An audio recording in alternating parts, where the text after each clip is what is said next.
Folks, we are live. Welcome to Talking Crit. I am one of your hosts, Eric Tenkar, your bartender in the USR. And next to me, this way, is the one and only Bad Mike Battleato, my once a week work spouse. And as always, with the weight of the show on their Mhm. shoulders, balancing the show on their head, Whoa, whoa, whoa. is the one and only Jim Kitchen. This is your Oh, time. And yes, well, it's Mike's birthday. They say that yes, your okay. birthday. Everybody knows now. I'm a year older, but none the wiser. None the wiser. and Really? and not yet close enough to Medicaid, but you're working on it. I can't go quick enough because let me tell you that when you get older, it's the little things that matter. It's family, it's love, it's the seasons, and it's cheap medicine. Yes, that's what you long for when you get to be my age. So Is many is medicines. cheap meds, cheap government paid for meds that I Sweet, deserve. sweet medicine. So, Can't wait. wow, I can't believe this, but I actually have some Watsy things to talk about, and I have a term for our viewers that may not have encountered before, which it's going to be an interesting discussion when we get there. Ooh, okay, I'm And interested. I think that's going to be very telling. But I want to I'll I got a lot of things. I got a lot of things. I don't know. I've got um, let's talk about Watson. I'll save my stuff towards the end. But Well, first of so all, can I Dan, can I bring up something real quick, and then we can roll from there. I just want to bring up something real quick. Um, I I I am planning on joining my two buddies here at WizardCon and end of April. As of right now, I have preliminary plans to go also, so it's going to be a full talking crit. Oh at my WizardCon. god! Things work out the way they're supposed to work out. Zach and I will be at WizardCon along with these two guys and Darlene and Joe Block and Conley and Rasmussen and all the rest of these crazy cats. So It's I'm just going to be a I'm really party. fun. I'm really excited because you guys we're gonna have fun, and I was bummed out, and now I can be part of the fun too. So this is gonna be great. I look forward to you being one of the 587 special guests. No, it's not that con. Oh, Wrong I'm con. sorry. Yeah, My bad. wrong con. My That's bad. right. No, So wrong con. There's probably only maybe I don't know 15, 20 special guests to this one. so so Wizards it's going to be a lot of fun. I'm looking forward to that. If you didn't notice, Eric's monkeying around with the chat, so it's sort of flowing in a different way than it normally does. Restream gave a Restream plethora. lost its damn mind. It gave a Right? plethora of options, and and True. and this is the best option that comes closest to what we had. There are some Mhm. interesting ones, but maybe I'll annoy you This all with. looks very close to what we used to have. Yes. Very Sure. not entirely out Yeah, of. it's got that see-through effect going on there. I mean, Yeah, I thought there was some. My vision had finally gone when I tuned in today, and it looked so terrible. And believe me, this is 100% better than when we first logged on. oh, Eric, I mean, I could give the oh yeah, no. oh my god. Well, I've obviously gone blind because I can't. Yeah, Oh, I'm still blind. I can't see anything. What's wrong with my eyesight? Oh my god, it finally happened. The diabetes got my eyes because see, actually, this is that's the so one fun. that it showed me Oh, initially, and I was like, I'm hold on, controlled. let me get my I can't readers for do this one. either. Get my readers here, and So it maybe I took can. me a Oh, while to okay, go okay, good. through. Oh, There we're we back to normal. Oh, thank God. go. Okay. Oh, Okay. you scared me. Well, I'm yeah. sorry. Go So ahead, Jim. We're talking about what no, our friends. I there's an elephant in the room, and I'm trying to decide if I want to talk to it now or if I want to wait for later. But what the hell? I thought we So weren't talking Eric, about Ken anymore. But sure, sure. Oh, not that elephant. So Another elephant. Sorry. so some of you may, um, well, I don't know how to start on this. So um, last Friday, my dog died, and that's that's a pretty that's a pretty short sentence for uh, an experience that is just absolutely. I almost didn't come on the show tonight. Um, so let me tell you about my dog. So Eric's got a bunch of pictures that I sent him because I'll let Eric sort of bring the pictures up. But I was out running all those little miscellaneous errands that your life forces you to run. Um, I had actually um, I had actually left the house thinking, okay, I'll be back, and so on and so forth. And I got the call that the dog had collapsed, and jumped in my truck and was on the way. I'll get to this in just a second, Okay. but then I got the second phone call that she was gone. So um, when I got home, she was on the floor, and she, when you love a dog, when you pick up a dog, and and they're limp, and you just know that the heart and soul of your pet is left, you just it just breaks you. So why don't you bring up the first picture? So let me explain how this all started 9.5 years ago. I was sitting at my desk at home when I got a picture. My phone dinged, and I got this picture. Go ahead, Eric, bring it Yep. up. Um, I got a picture with a text message that said, "Do you know anybody that needs a puppy? We've got to find her a home. We've got to find her a home right now." And I got a couple more, and then go ahead and go to the next picture. And then I got that. And I literally replied and I said, "I will take the dog if you just quit sending the effing pictures. Like, you got to stop." And so the story was, we were living in Calgary at the time, and and um and so the breeder, it's one of these sort of puppy mill kind of places.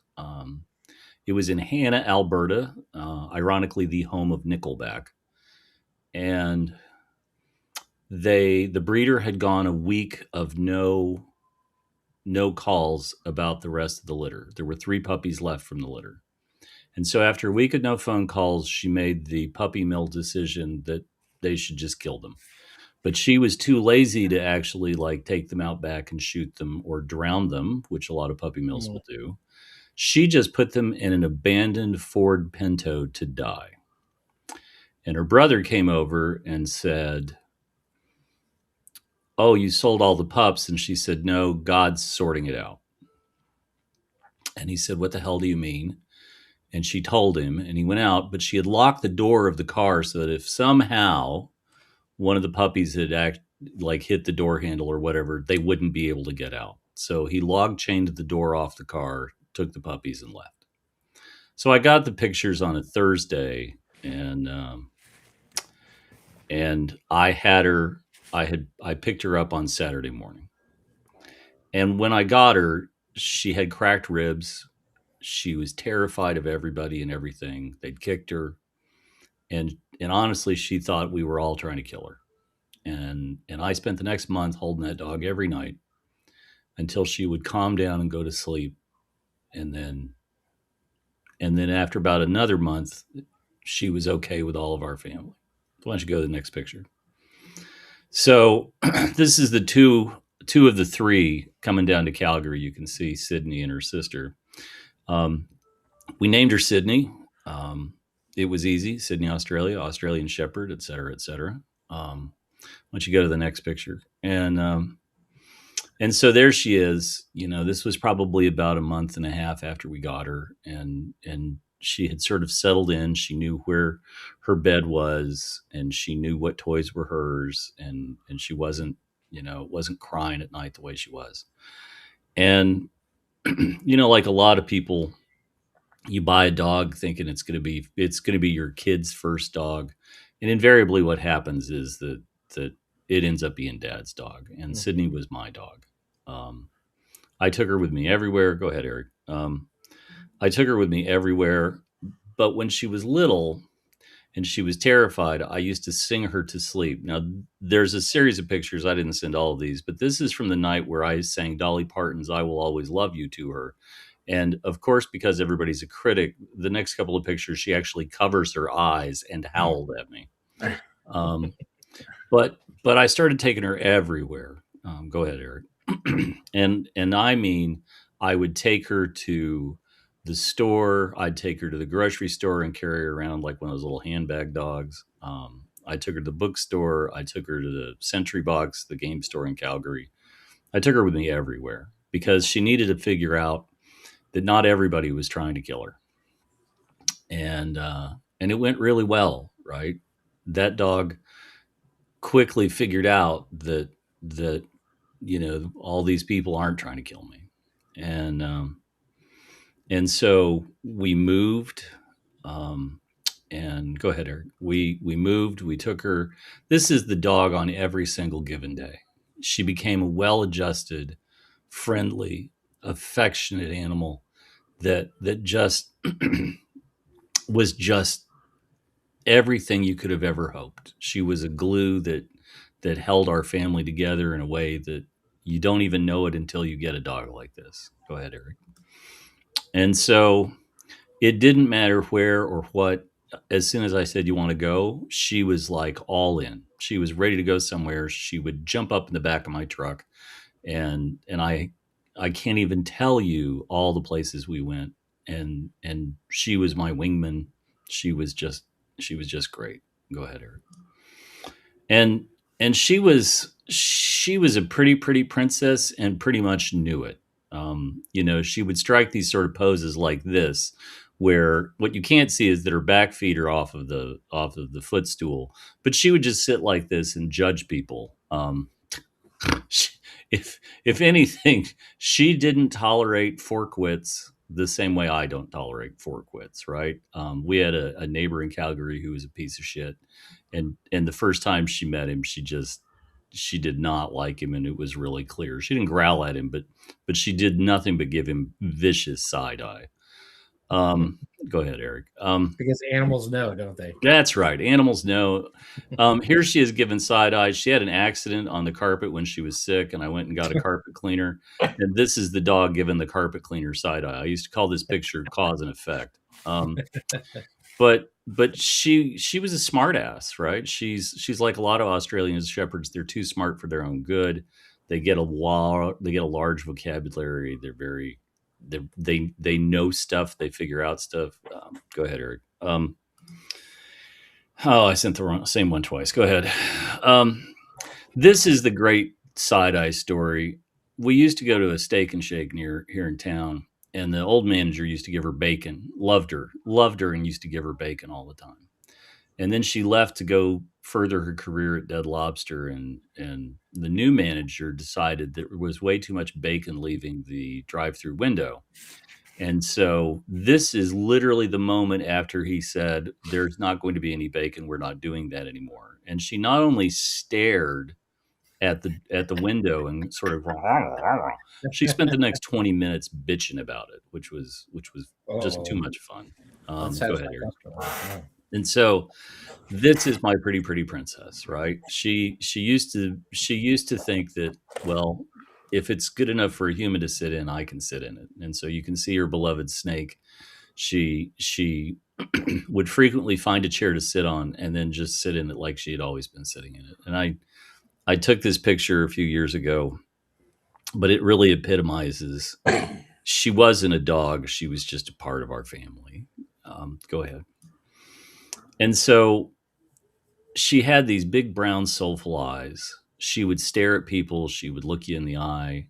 Um, from when I held her when she was little, I could pick her up at 55 pounds. I could pick her up and cradle her in my arms like a baby, and she would fall asleep because she just knew it was a safe spot.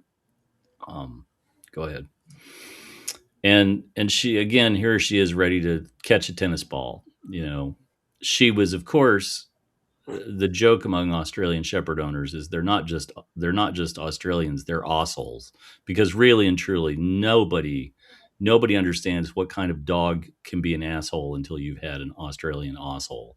And you would toss the tennis ball and she would tear after it, but the notion of returning the ball, hell no. She would hold on to it and walk around with it and refuse to let it go. Go ahead, Eric. I think that's And the last one. that's the last one. So um, when I got the dog, I vowed that I was going to do my dead level best to give it the best life she almost didn't have. And I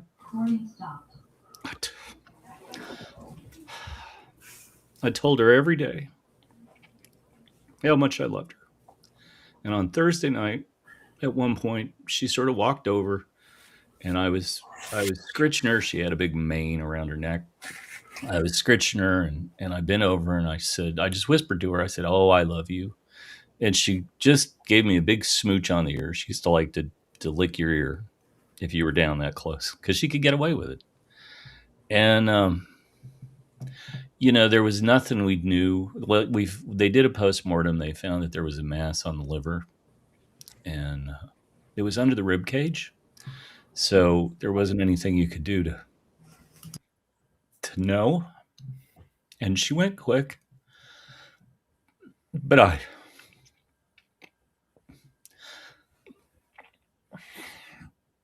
had promised her.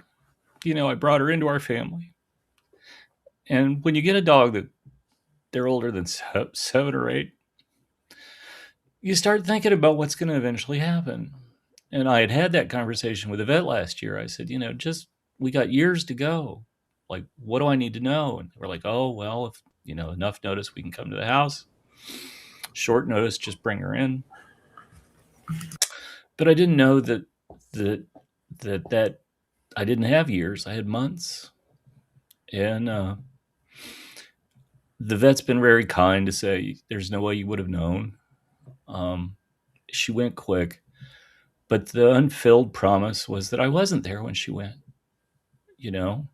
We did take one last car ride together, and I took her to the vet, and she's going to be cremated. And come on, like a lot of game companies we talk about. There's a.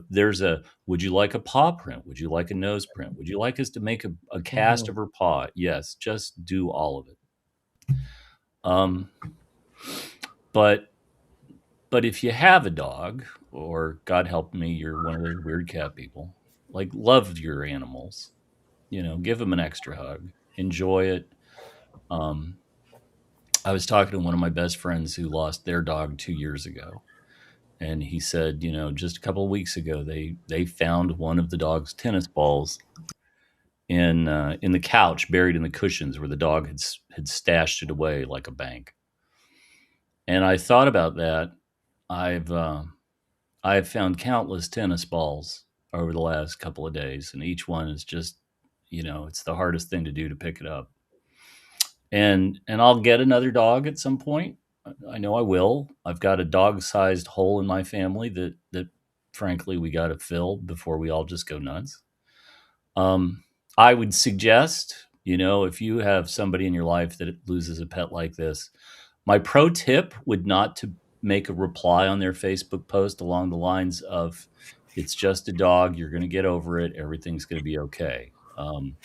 I I can tell you that I unfriended some people on Friday night who, frankly, there's a lot of people out there that we suspect of being lizard people and Yeah. wearing human skin suits, and I assure you, I uncovered a few of them on Friday night. But as awful as the last few days have been, I'm slowly clawing my way out of the hole, and all I have to do is I look at pictures of her, and the sadness gives way to the fact that when you have an opportunity to rescue an animal, or you have an opportunity to turn an animal's life around, I would just counsel you to try to take that opportunity and run with it. Sydney had the best life. She had the best life anybody could have possibly given a dog. And she knew she was loved every day. She slept on the bed because the hell she was ever going to use her crate again. We survived the velociraptor puppy stage. And oh my God, people, the only reason puppies are that cute is so that we don't murder them for doing what puppies do. But I knew I needed to get on the show tonight. I'm sorry I've sort of hijacked the show here. No, it's okay. But I knew it was going to be bad when I lost her. But the fact that it happened so quickly and so soon, it's a magnifier of horrible proportions. So, hug your pets, Tell them you love them. Don't let a day go by without telling them you love them. And and we all get better after this, right? Dogs come into our life for a reason. I'm genuinely, I'm genuinely, I believe that. And when my dad died, when my grandmother died, when all the other shit that's gone on for the last 9 years has happened, this dog was there for me in a way that even people I'm in a family with weren't. When I got back from my dad's, the dog just shadowed me 24/7 because she knew something was wrong. She couldn't figure it out, but she wasn't going to let me be by myself. And when we moved from Calgary down to back to the U.S., it was just me and the dog in the truck, and it was one of the greatest. Like, she watched when we left Calgary. We left before the sun came up, and I just remember that she sat staring out the window as the sun came up and was starting to reflect off the mountains, and she just took it all in. Right? She was observant. She was, but love your pets and find room in your hearts, and I'm sure she's having a great time, like wherever the Rainbow Bridge leads to. I'm sure she's chasing tennis balls and having a great time. But I miss her so much, and I didn't think I didn't. It hurts worse than even when my dad died, because my dad was sick, and death was a release from all the pain and the cancer and everything else. But this was just this was like somebody flipped a light switch and killed a part of my heart, and I don't know how to ever get that back. And that's the reality of it. So thanks for this. I needed to talk about it. I probably kept it in a lot longer. I probably kept it in a way that I shouldn't have, but um, everybody deals with grief in their own way.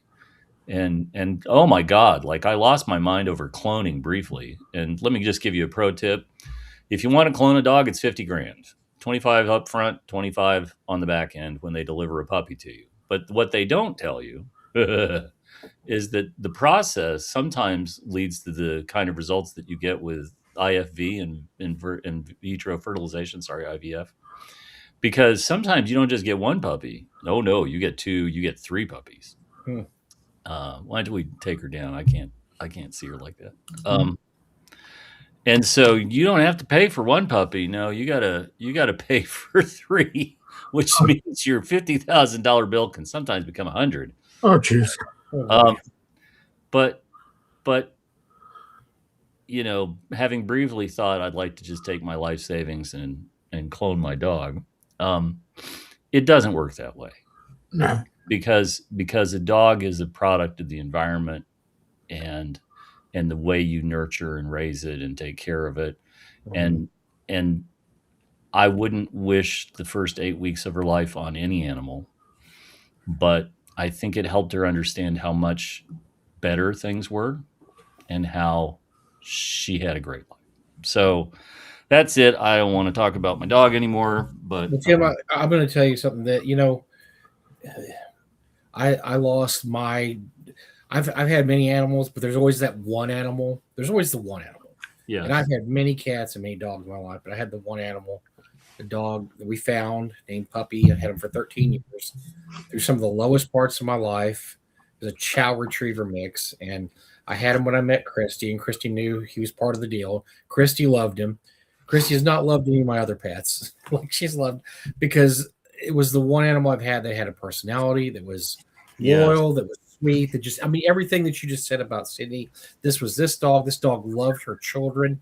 Her son used to play Xbox with his laying back on the floor with his head on my dog, because the dog would just sit there and be his pillow. I mean, just loved her kids, and so she loved him. But that was like kind of the that was the one, because I've had animals since, and it just for 10 years I couldn't speak his name without tearing up and choking, and No. and it's been 15 years now. I'm getting better at it, but sort of shitheads. I had a real I mean, you moment. always had that one, and it's you'll never 100% get over it, Jim, but your memories will be fonder as time goes on. I was also not at home. He had to have an operation on a cancer in his jaw, of all places. Yeah.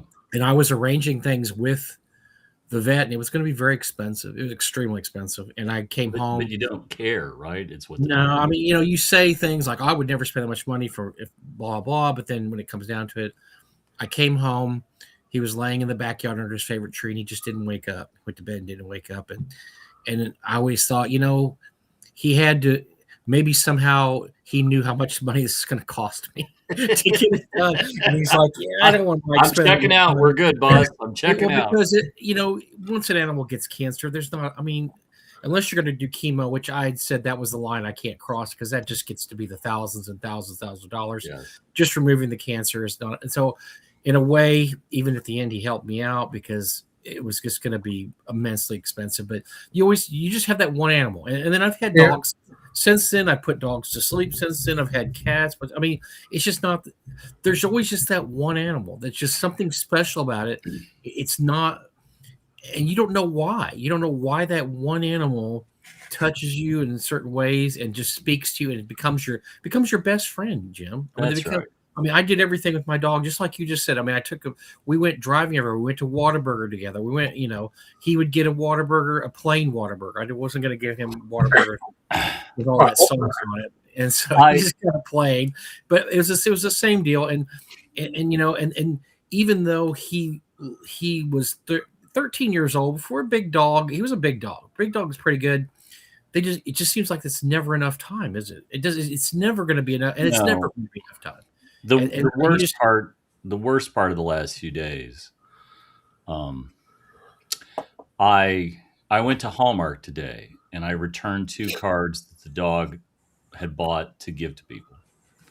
And Sunday, the dog and I had a routine on Sunday where I would take her to Barnes and Noble. She would look for audiobooks for dogs. There never were any. But she would get a pup cup, and all the people at Barnes and Noble loved her. And then we would go to Domino's, get a pizza to go. And when we got home, I'd eat some pizza and she'd have pizza bumps. And so Sunday, I went to Barnes and Noble, and I had tipped off the assistant manager as to what had happened. But of course, she hadn't told everybody. So when I walked in, there was a woman putting out magazines who said, "Oh, where's Sydney?" And then you have to tell them, and they fall apart in front of you. But I wasn't prepared. Now, where we live, Domino's doesn't deliver to. So I always had to pick up pizza. And I went to Domino's and I ordered a pizza, which is my first one in weeks. Screw you, diet. And I walked in. I parked the truck and I walked in, and there were 5 people working, and the manager said, "Where's Sydney?" And I said, "Well, that's why I came in. I wanted to let you guys know she passed away on Friday." And suddenly all 5 Domino's employees are just crying and blubbering. And she comes around from the counter and hugs me. And the delivery drivers, like, these are delivery drivers, like, they've never interacted with her at my house. One of the delivery drivers says, "We would always see her," because I have the window down, and I have one of the stickers on the window. So when the window's down and there's just a little bit of window and her head's poking over it, the sticker says, "Tell your dog I said hi," something. And he said, we would always look forward to you. We knew your order. I'm a little particular. He goes, "We knew your order, and we always knew that there was a great chance we'd see Sydney, and she would just sit at the window." And he said we would wave at her, and they'd spoil her. And if you had told me that my entire Domino's pizza would fall apart when I told them, I didn't expect that. They said, "Can we have a picture of her because we want to put her up on the wall in the back?" Like, I'm not ready for this stuff. I was returning the 2 cards to Hallmark today, and the woman who works at Hallmark, the manager of the Hallmark store, was the person who was her groomer, who used to make house calls to groom her.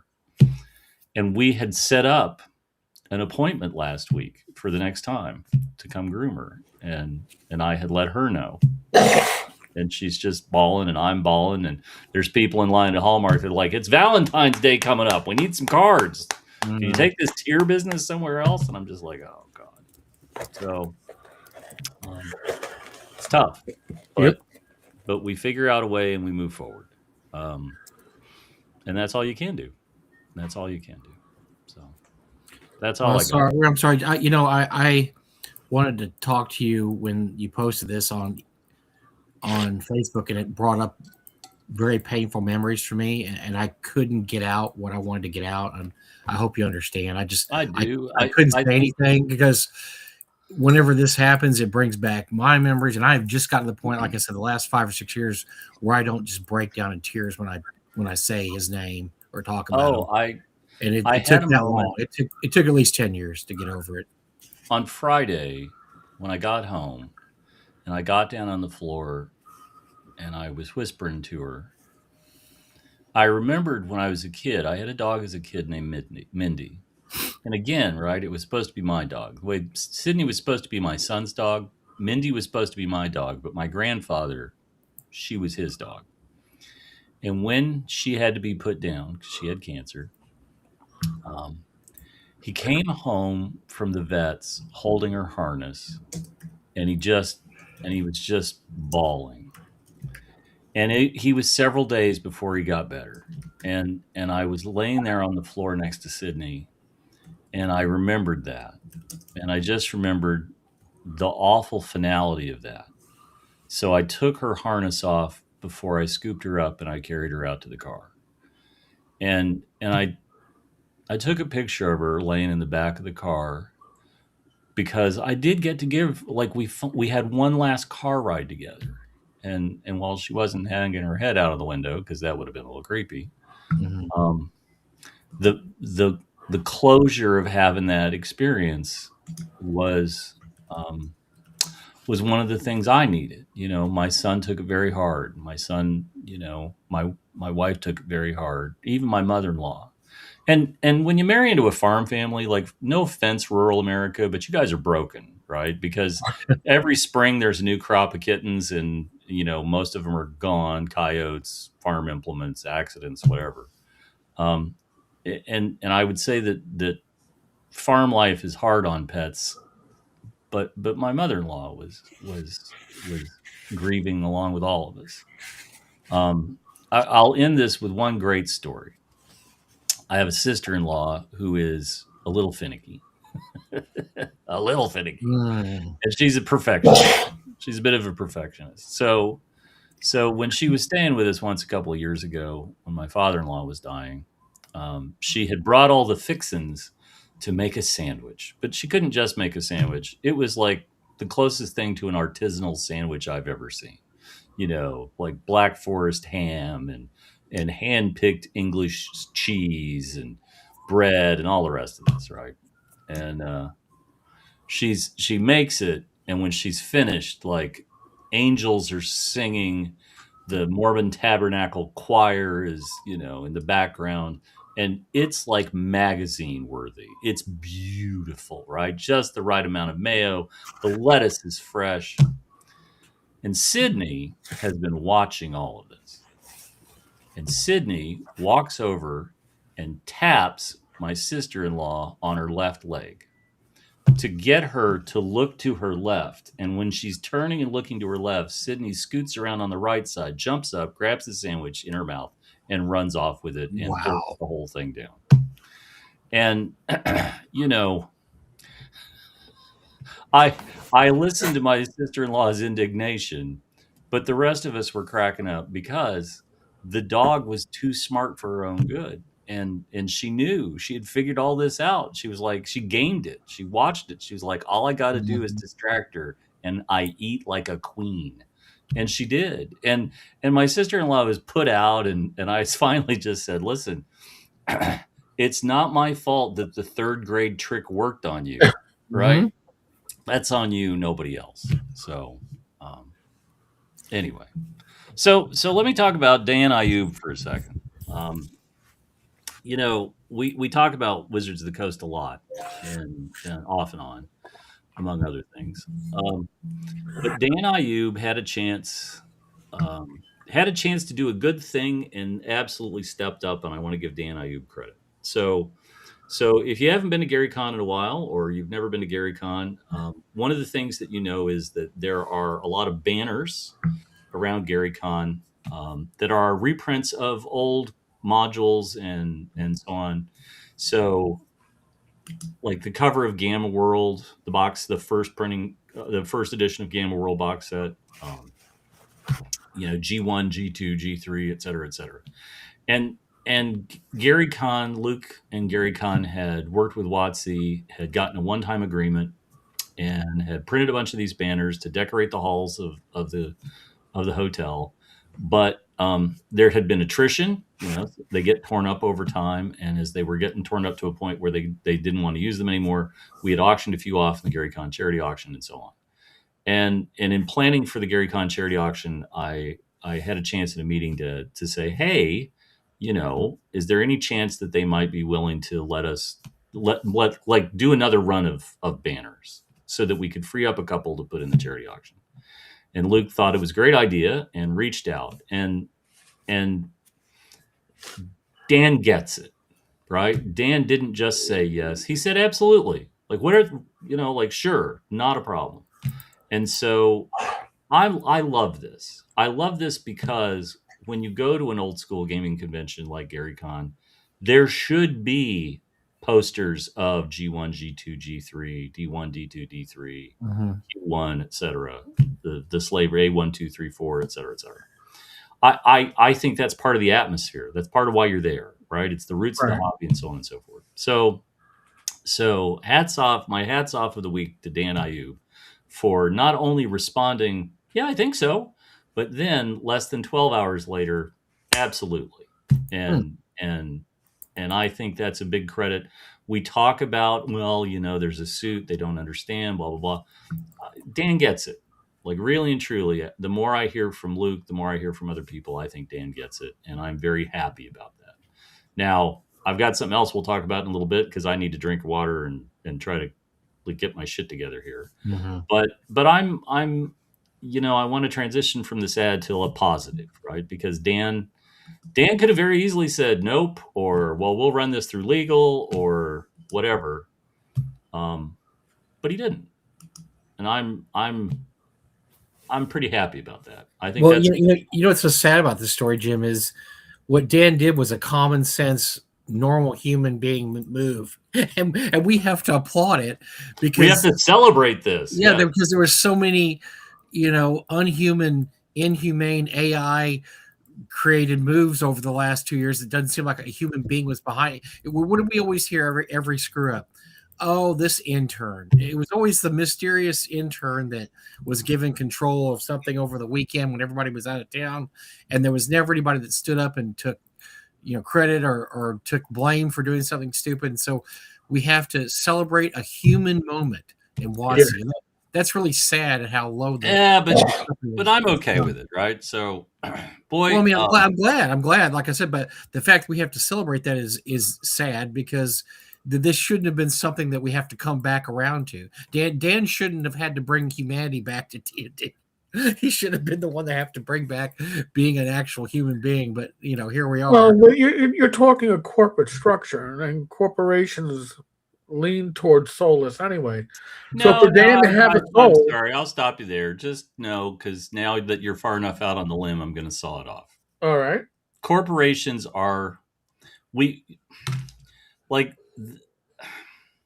corporations aren't inherently bad, and the people that run corporations aren't inherently bad, right? I can think of corporations that serve. Like the classic example that I'm intimately familiar with is farming cooperatives, right? Farming cooperatives exist for a reason. Farming cooperatives exist to get members better prices on the things they need to succeed and be prosperous farmers. And so the corporations that are at the people who run these ideally have a rural background and understand what farming is about. When cooperatives lose their way, it's because they've hired soulless suits, and I agree with that term. They hired soulless suits who lose focus of this. However, the people who work there, the people who are in management for the most part, have come from a rural background and understand, you know, 5 gallon buckets. I never understood how many 5 gallon buckets a farm goes through in a year until I got to know farmers. Because 5 gallon buckets are like an editing pen. And you lose them, you need them, you got to have clean ones. You can't clean them to us, you got the motor oil ones, you got the waste oil ones, you got the feed ones, et cetera, right? And when you're a farmer and you go into your co-op, you don't want to pay $25 for a 5 gallon bucket. You want the price to be as low as they possibly can. And they go through thousands of these. They go through pallets of these things. That's just one example. But I don't agree with you, because corporations aren't soulless. They lose their heart, they lose their sight, they lose their way, but the good ones tack back to understanding what they're there for. The problem is that they can get so lost in the weeds. They chase dollars and they chase dollars and they chase dollars until they destroy the very thing that they were supposed to do. Sears, the systematic looting of everything that Sears had built made people a ton of money, but it left us with dead malls all over our country, Craftsman owned by Lowe's and no longer having the, hey, I broke my socket, come into any Sears and we'll replace that socket.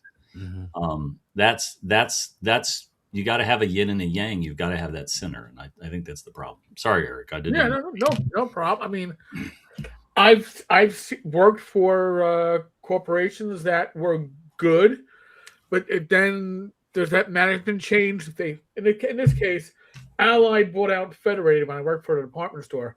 Allied was great to work for. They bought out Federated, and then Federated became like the Borg, took over the board, and then it was all about profits and less about the people, which you could see that as an employee. But I've seen it from both sides, and yeah, it is certainly it's the leadership. And if Watsy has the right leadership now, I can't.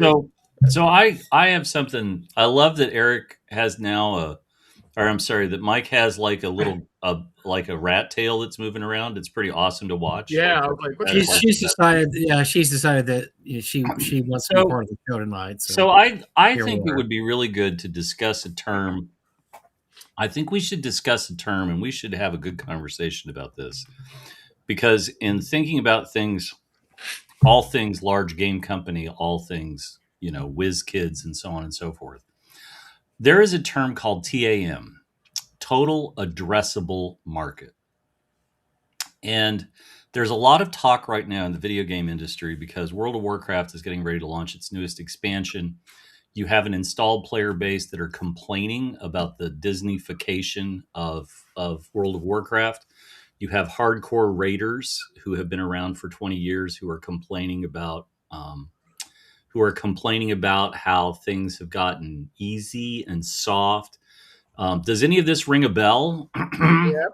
Right. So there's a great post on what used to be called Twitter talking about this, and really what's really driving this is the ability to address that gigantic part of the market, and that's what's really at the heart of all this change. I'm sort of checking my notes here. So a total addressable market means it's a statement. It's a line in an annual report or a quarterly statement. But what you're doing is you're casting the largest net possible for the highest revenue return.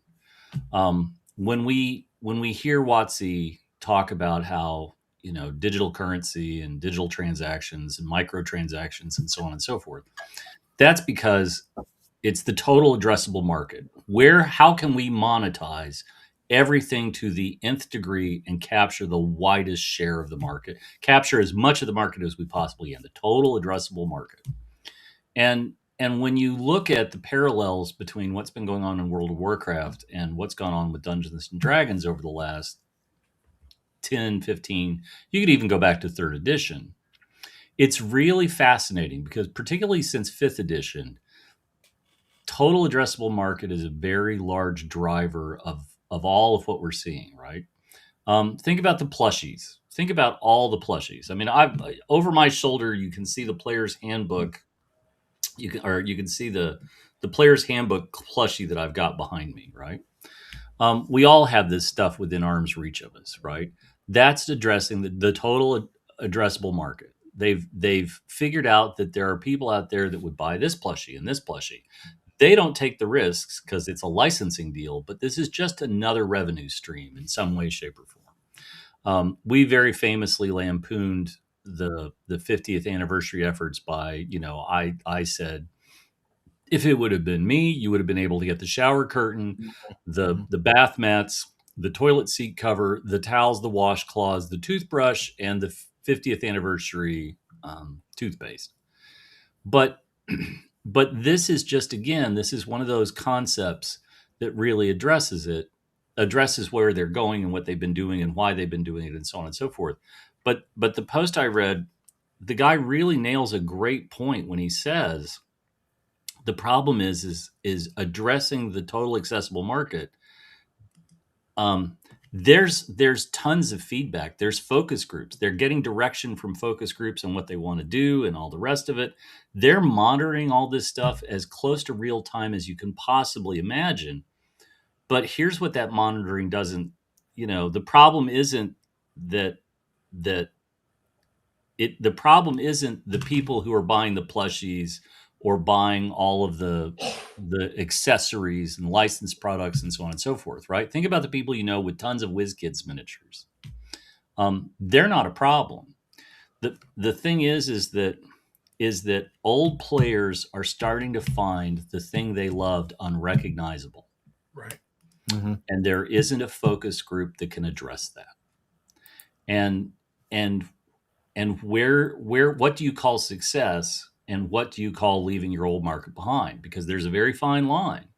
And the more I read about this, and the more I've spent the last week sort of poking around and digging at this, it's a very useful thing to keep in your head when you look at all the changes that WotC has been through since 5th edition launched, through the last CEO of Wizards to our new CEO of Wizards. And it's clear that they crossed a line that they can measure somehow, some way with a focus group or lost sale. Like losing sales is the fastest way to get them to affect change. And 5.5 or 5-point sparkle or whatever you want to call it, didn't land the way they needed it to land, which is why I think the apologies tour started, which is why you have the person who's in charge now. I think all of this is it is all as I have foreseen, because eventually you can hide a lot of things in the quarterly reports, but when your number one moneymaker for all of Hasbro starts to slip, then the wheels come off the car, and I think that's part of it. So, and yes, I'm friends with Ryan. I've seen all sorts of. I've seen all of Ryan's posts, and I've heard all the things that Ryan says that he doesn't post on the internet. So applying this to another aspect of life. If for those not aware, there's a new Star Trek series out. We briefly touched on this. This is Star Trek Academy, and I think we're pretty into thumbs down among all three of us. But we're old folks. It's not okay. The show's not for us. But we can say that. But the problem with constantly catering your product to it's not for you is that eventually you start cutting out people that have money or people that have that would spend money on your product. And I think that people underestimate that number a lot of times. I'll give you an example. I mean, to me, the Star Trek example is huge because Star Trek was something that it started in the 60s. So it was a boomer. It was a boomer thing. The boomers latched onto Star Trek. They loved it. The show ended. The fan clubs began. They ran for years and years. Star Trek came to the UK in the mid 70s. They went nuts about it. They hadn't gotten to see it when it was on radio television. until finally in 1979 they had the comeback with the Star Trek movie, and then they had a series of very successful money making bonanzas out of milking the original cast over and over again all through the 80s. Then the decision was made to let's keep this thing going. The Next Generation came, huge success. It spawned Voyager. It just spawned Deep Space Nine. I mean, for a while that there no wrong could be done. They had a series of Next Generation movies, and then finally the last television show, Enterprise, which probably had the most middling ratings of any Star Trek. I think it only lasted 3 seasons for it. Didn't it was all right for what it was, but it was clear the run was coming to an end. Right, the run that started in 1988 or so, Kit was coming to an end. A few years passed, and the baby boomer is becoming kind of aging out of the equation, so to speak. And you had the new Star Trek popped up, and I don't think maybe to their surprise or no one's surprise, it was never Discovery and the Picard show and the various spinoffs were never as successful as any of the original timeline cast. But I think I'll jump in real quick, just saying that all of the new Trek, except for I think Discovery aired. Discovery was on an accessible network that didn't require. No, it was streaming. not. It was on. It was all. So they've all been behind a paywall. Correct. They've all been behind a. I'm sorry. Discovery started airing a year after it had aired on Paramount Plus. It started airing on broadcast. Yes. But every single one of these shows has been behind a paywall, which has automatically cut its ratings right off. Absolutely. And I think that's a mistake, Jim, because you are limiting your audience in that respect. Because I didn't run out and buy Paramount because of that. I think a lot of people didn't run out and buy Paramount. But here, so, Mike, I want to just make one little point that you mentioned Picard. Picard is an interesting one because the first season kind of sucked. The second season was so bad to start, I didn't watch it. You're going to prove my point. But they came back with the third season, which served the fans, and everybody was like... It blew up because it was 100% fan service for the Next Generation the last season. It was so far ahead, better than anything had done before, because they went back to the boomer and said, okay, here's what you want. You want to see the Next Generation, guys? We're going to give it to you. And lo and behold, best season of Picard ever. It was incredible. Probably the best season of Star Trek we've had since the last season of Enterprise. So somebody raises the point, Stranger Things and Game of Thrones were behind paywalls. You're right. And I would say that seasons 4, 5, 6 of Game of Thrones was a reason to subscribe to HBO. Mm-hmm. But HBO always has had a larger installed base than Paramount ever hoped to have. Well, and the same thing with Netflix is the same, obviously. Yeah, same thing for Netflix, right? But we're talking magnitudes larger numbers. But there is a point to be made there, and the point is that they readily said, "Look, Boomer, this show's not for you. Discovery is not for you.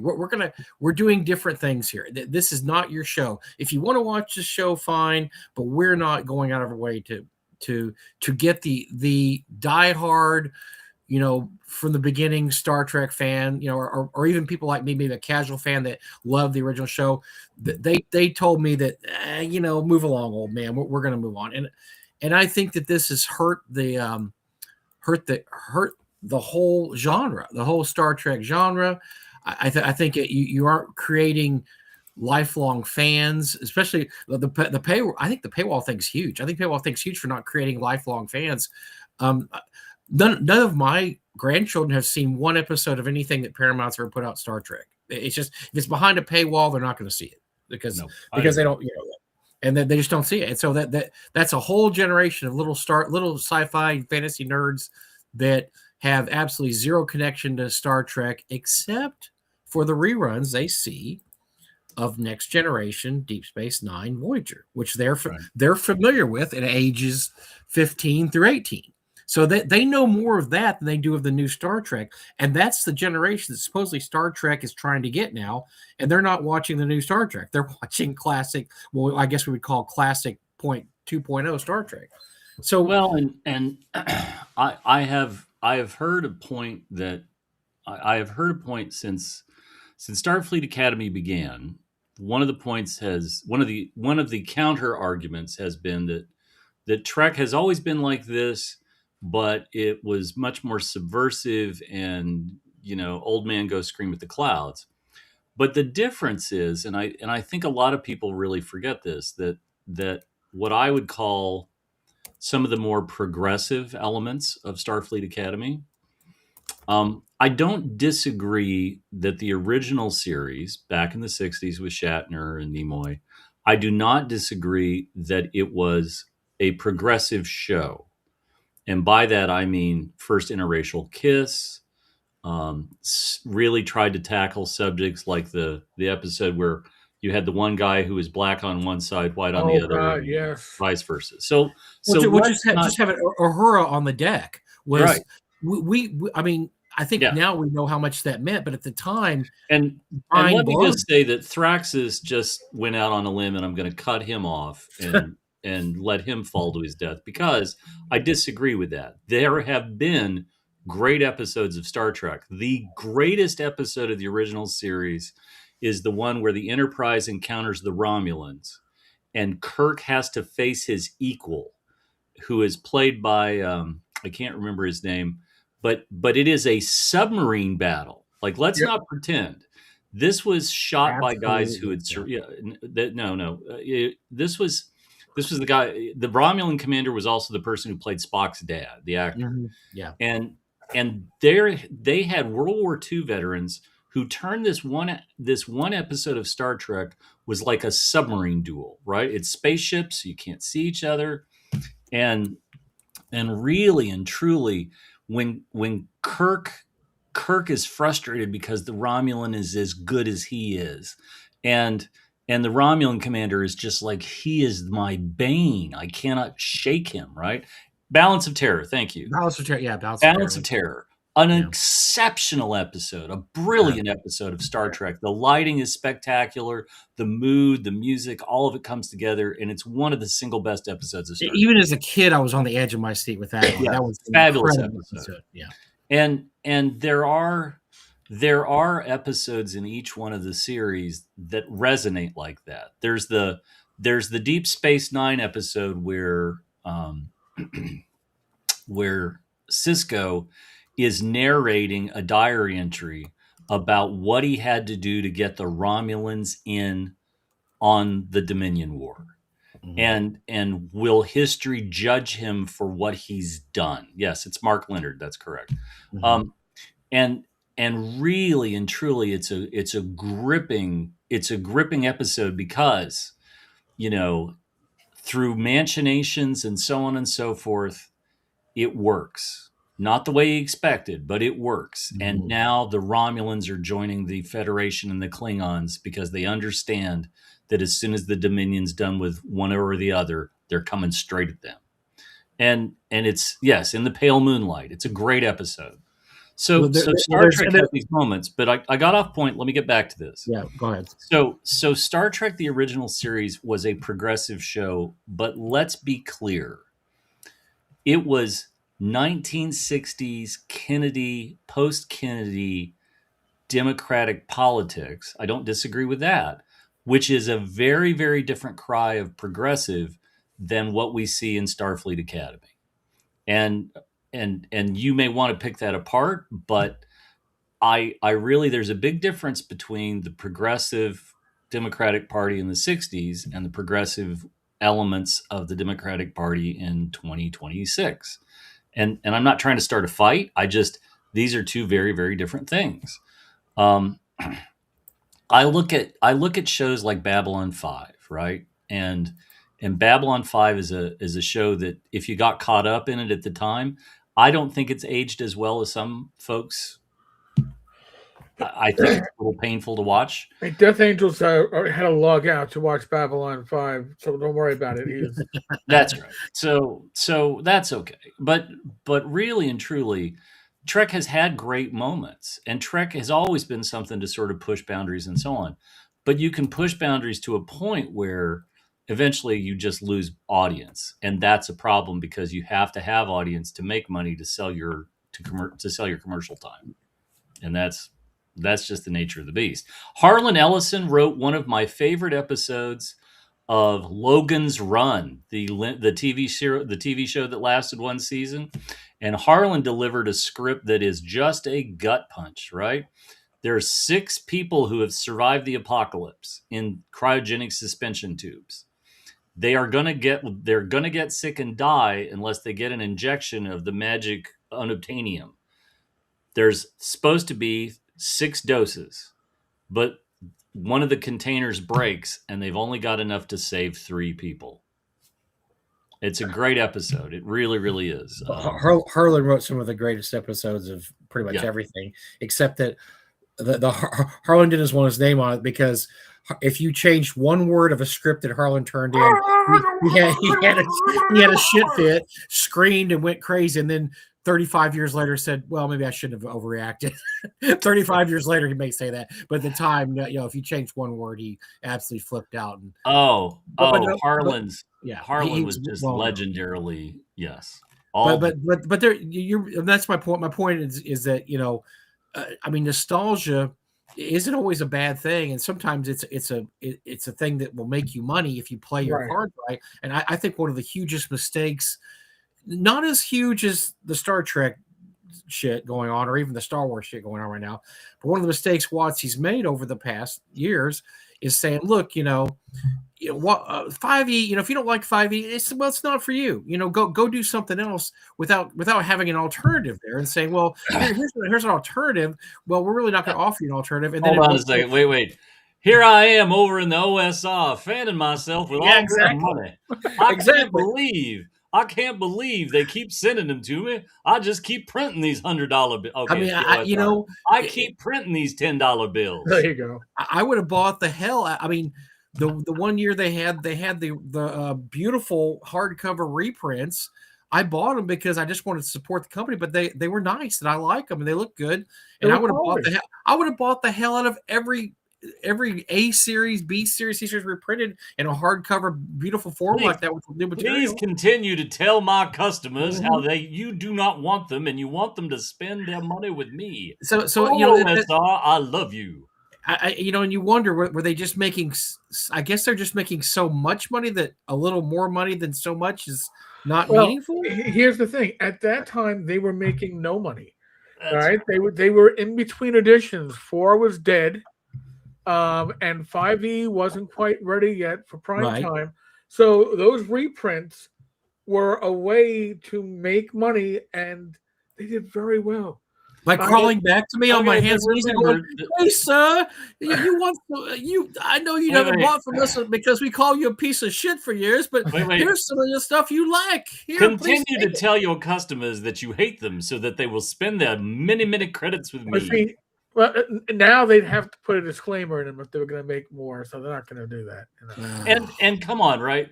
Let's be understanding that the people who really were the public face of, hey, if this isn't for you, we hate you and leave. I don't believe those people are at Watsy anymore. There may be some underlings, skirlies, but the big names of this is our 10, and if you don't like it, GTFO, those folks aren't there anymore for the most part. And Ellison, I have a lot of respect for Harlan Ellison, and one of the biggest travesties of the publishing industry right now is that Harlan Ellison, who for the better part of 25 years was one of the writers who made the biggest impact in science fiction and television and so on. And almost all of his work is out of print right now. And that's abhorrent. Absolutely abhorrent. You just can't go to a bookstore and order a copy of Dangerous Visions 1 and Dangerous Visions 2. That's insult. This is a guy that won the Hugo and the Nebula Awards every year when they meant something. They're meaningless now. They've been meaningless for 15 years now. Absolutely 100% meaningless. The people who give you the awards will admit they're meaningless. They will admit they're giving awards not based on merit, but based on, we think that these people that we overlooked for years should get an award. So he was winning it when it actually meant something. When you had the greatest writers in the golden age of science fiction writing stuff, Clark, Asimov, whatever, he would win everything. Stuff was so good, and it was so ahead of its time and so amazing and yes, he was an a-hole, but sometimes, look, if you've seen the series House, sometimes genius and a-holeness are together in one human being, and you just have to put up with the genius to get the you get the a-holeness, but let's not forget that Harlan, before Babylon 5 had the overarching story, before Deep Space Nine suddenly had an overarching story, Harlan Ellison wrote a series of short stories about the Earth Kaiba War, where, against all the reasons why interstellar wars should not work, Earth got trapped into a war with the Kyber, I think it was Kyber, and this went on, and it was the background that he wrote several short stories in. There was the one where Earth the aliens had a technology to open a portal and send troops through, and Earth had a similar technology, but somehow had found out that they were going to invade Earth. And so what they did is they created a portal that appeared on Earth. The Kaiba troops started pouring through, and Earth had opened up a portal like 18 inches in front of it. They went into the next portal, and they wound up in deep space, and they just died. And this is a genius idea, right? Mhm. But the Earth Kaiba War was a background in Ellison's work for quite a while, and then it got collected in a graphic novel. A lot of the stories got collected in a graphic novel. Ellison wrote, I think it was a forward and an end and an end piece, but essentially it was illustrated by Ken Stacy. It was called Night and the Enemy, and Yes. it dealt with one aspect of another, and like one guy, they'd find a drug addled criminal, Mhm. and as Earth is pulling off of a planet, they strap a bomb to him, like an atomic bomb, like an antimatter bomb, to his arm. They cut his arm off and they put this on and they wire it in, and the moment he dies, the bomb goes off, and they give him all the drugs he could possibly want, and they leave him on the planet so that when the aliens take it over and eventually they find him and kill him, the bomb will detonate and it will destroy the aliens. And instead, our guy that's been left behind with the bomb for his arm, he eventually captures one of the Kaiba who are looking for him. And I remember they had tentacles, they had little tentacles instead of fingers, which is pretty creepy when Ken Stacy illustrated it. But he gets a hold of one of the alien warriors, and he shovels the equivalent of space cocaine into this guy until he's like hooked, and now he's got an ally. And he ends up being like the warlord of the planet because he's got the bomb and the power to kill everybody. It's Harlan Ellison, and it's classic Harlan Ellison, right? You've got that edge of perverse humanity that's willing to do anything to survive, doesn't care what the cost is, understands that he's got to get somebody else hooked on the drugs as bad as he's hooked on the drugs, and so on and so forth. It's just a tough. If you want to, one of the stories he wrote, the award-winning, that's one of them. So some of his favorite stories, Beast That Shattered Love at the Heart of the World. I just reread that a while back. That's an awesome story. It's about madness. It's about insanity. It's about why why crazy things happen. Harlan has a reason, and you read that story. It's very interesting. But probably one of the most horrific horror stories, which actually science fiction, is a story, I Have No Mouth and I Must Scream. Oh, yeah. If you've never read this story, it will stay with you for the rest of your life. I'm telling you, that's how horrific it is. But no spoilers. There's 5 people left alive after an atomic war caused by an AI machine. It's not AI, but it's basically AI. The machine is mad because there's nobody left to kill, and so it eternally makes these people immortal and tortures them over and over and over and over by making them go on these long quests that always end in doom and horrible things. And it just has the most horrific. I mean, these people have no hope, no way of. There's nothing they can do except try to live in this computer's world. They're the last 5 humans alive and try to survive and they're trying to figure out how to die. They're trying to how can we die when it won't let us die? It's an amazing story. He wrote that like in the 60s. But if you ever have a chance to see Outer Limits. He wrote one of the best Outer Limits episodes, Demon with a Glass Hand. Yeah. Which is a great episode. Also, he just amazing stuff. And then one of my favorite movies growing up, most politically incorrect movie of all time. My God, this thing would never be made now. A Boy and His Dog. And I saw the movie. Yes. A very young. Who's the guy from Miami Vice? It's Don Johnson. Don Johnson, very young Don Johnson. The dog is Benji. The dog who played Benji in the movie is the dog. It's an apocalyptic future where you bond with a dog. The dog talks to you through your head, and he's surviving in this apocalypse. And once again, no spoilers. It's an amazing story. It is most unpolitically correct. Most unpolitically correct. The movie's not quite as good, but I remember seeing the movie first and going, "This movie is effed up, man." And then I found, it was Harlan Ellison. Oh, it makes sense. He wrote it, and the story is just as good. Yes, if you've never sampled Harlan Ellison, try to find a book with a lot of his award winners. Like I said, most of his best stories were Hugo and Nebula award winning, but he also had some really good other stories. And just an amazing writer, and he would have probably, if he'd have decided just to compromise his dream, he could have been one of the greatest script writers of all time, I think, because his ideas were so good, but he could not compromise even the tiniest bit. He never did. He never compromised. He never said, "Well, that's pretty much what I wrote, except you changed it a little bit, so that's all right." Nope, that was not Harlan. He could not do that. And so he wrote City on the Edge of Forever, widely regarded as the best Star Trek two-parter. Definitely ever. One of the best. Yes, absolutely. And personally, one of the things I used to really admire about Ellison is that he moved to Los Angeles in 1960 and began selling scripts. He famously worked for Disney for a single day until Roy Disney overheard him at lunch talking about how they should make animated pornographic movies using Disney characters, and then he was escorted off the lot.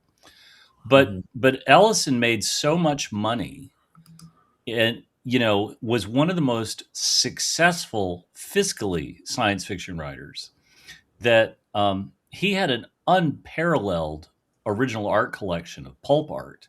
And in fact, I believe it was Ellison that owned the original. He owned a lot of pulp covers, including, I believe, the Man of Bronze, the very first Doc Savage pulp. He was huge. Yeah, he owned the original, and it's an amazing collection, just an absolutely amazing collection. There's another award-winning story that Harlan wrote, was a story called Jeff D is 5, and this is a story about his love of pulp and his love of old stuff. So Jeff D is about a boy who's 5 years old eternally and never ages, and he becomes friends with this older man, and they end up bonding. And his parents are scared of the kid because they don't know why he doesn't age and why he doesn't change. But in this kid's world, everything is as it was in the 50s, in the 40s, 50s. He can go to the newsstand and buy new issues of Doc Savage, the pulp magazine. He can buy Action Comics with Superman. They can go to the movies and they see movies that are never made, like movies from science fiction novels that have never actually been made. So this guy becomes Jeff D's friend because he wants to live in the past too. And so they end up hanging out together, becoming best buddies, this adult man and this 5-year-old, because this 5-year-old gives him back his nostalgic past. And of course, you read it and you go, who wouldn't want to live in that world where I could go to the newsstand and buy a brand new copy of Doc Savage? And these are like brand new written. These aren't even like reprints. This is like, you can read brand new The Shadow, Spider, the whatever.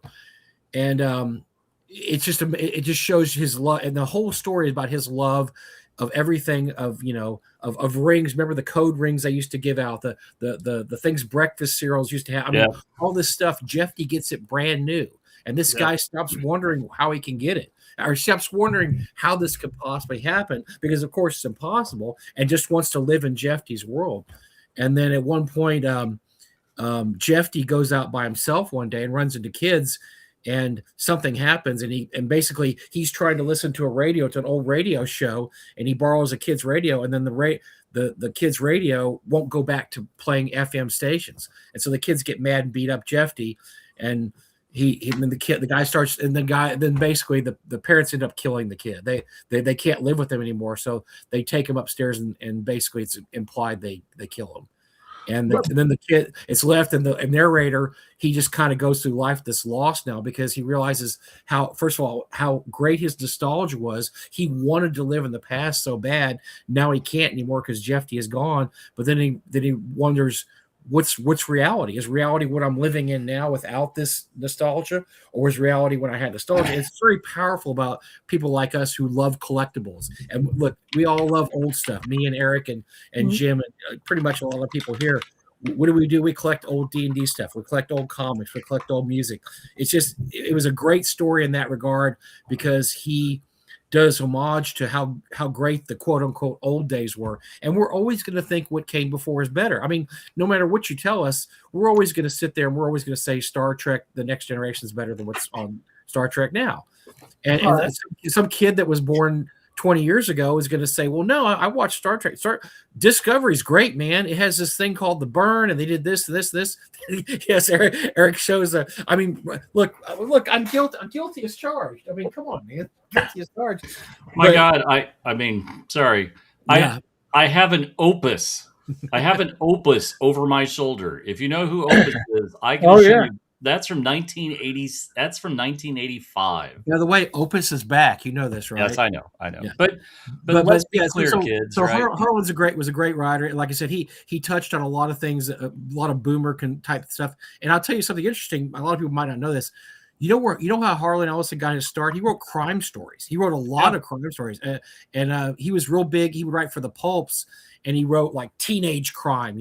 These teenage guys that go out and beat people up. I mean, he is hilarious from where he came from and where he ended up. But that was how back then. That's how he made money. It's like you could write these crime pulp stories and make a lot of money. So that's what he did until he basically had his. Until he decided, no, I'm going to write important stuff. I'm tired of writing stories about teenage drug addicts. Science fiction being important stuff. By the way, A Boy and His Dog, free on YouTube. Oh, okay. So the link the link. Use the shorter link; it goes right to it. The longer link goes through Google. Go watch Boy and His Dog. It's funny. It's a funny movie. So let me throw something out. There's a great phrase that nostalgia is a hell of a drug, and nostalgia. Yeah. I think nostalgia in small doses is great. Nostalgia in large doses is where you start to run into problems. I mentioned the Logan's Run TV show. I am one of those people that thinks that Logan's Run is a fascinating movie simply because of where it comes before Star Wars, right? When you look at Logan's Run and you look at what MGM threw up on the screen, and then you realize that Star Wars comes out, it's an amazing product of the 70s. And, the idea of cashing in on Logan's Run, and that's something to remember, right? They were a year apart. Logan's Run came out in 76. Star Wars came out in 77. And Logan's Run was considered like the epitome of science fiction until George Lucas upended the entire universe a year later. But like all these things, when it seems to be a big successful thing, television has to jump on this, and we need a TV show. So there was a single season of Logan's Run, which bizarrely, I remember watching this as a kid. I was all excited because my grandparents wouldn't let me see the movie because I think it was R or something at the time, or I was too young for it. There was Logan's Run. There was nudity in that, Jim. Yes. As they go through the shop, the whatever it is. Yeah. But when you watch the TV show is dreadful because they just filled it on a back lot and all the rest of it. But they got Harlan to do a script. They had a couple of good scripts. Like there were 2 episodes out of 13 or however 20 episodes that were pretty watchable. Oh, I'm sorry. Wait a minute. Let me use my Arduin back scratcher. I'm sorry. Where's mine? Oh. Yes, hold on a moment. And oh my God, I got the second box from the Arduin guys, and they sent me a second back scratcher. Okay, God. Put butter in my biscuits. I know how this goes. There you go. There we go. Oh yeah. Oh, that right there. There it is. Yep. Yeah. Yep. Hold on a second. Wait. Everybody at home, scratch. Wait 1 second. I might have to take this to Total with me. Jeez. Oh wait, this is the time on Sprockets when we scratch. This is excellent. I always say this, right? Like you can't watch what you remember so fondly from your childhood because it hasn't aged well, and it took all I could do to go through and watch every episode of Logan's Run when I bought the DVD. It's pretty bad, isn't it? It is bad. Yes. It's worse than you remember. Mm. And Star Blazers, the American version of Space Battleship Yamato. Oh, the theme song just it's just awful, right? But there's all this stuff. Jim Ward swore he never saw it. But there was a Canadian television show that was aired on a channel in Wisconsin that aired in Lake Geneva. The Canadian show was The Star Lost, about a multi-generational ship that went astray, and the people on the ship have forgotten they're on a ship. Keir Della was in it. Mm-hmm. I had never seen the show. Jim Ward swore he never saw it, but literally the year after it came out, Metamorphosis Alpha became an idea. But I ordered it to watch, and oh my God, it's painful, right? It's so painful. Now, I didn't have any nostalgia with that, but there's countless shows. Man from Atlantis. Second grade Jim Kitchen thought that Man from Atlantis was the greatest thing NBC ever put on the television. If you go on YouTube and you watch a clip, after 30 seconds, you're like, Patrick Duffy was taking the check and running away with it. Right? And whatever it is, right? Nostalgia in small doses, fine. Nostalgia in huge doses, it's a problem. And recognize that.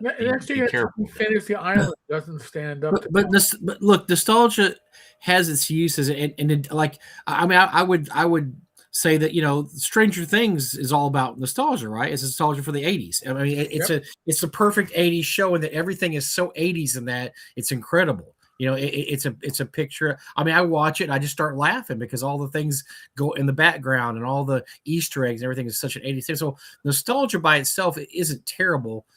Too much nostalgia can be a horrible thing, yes.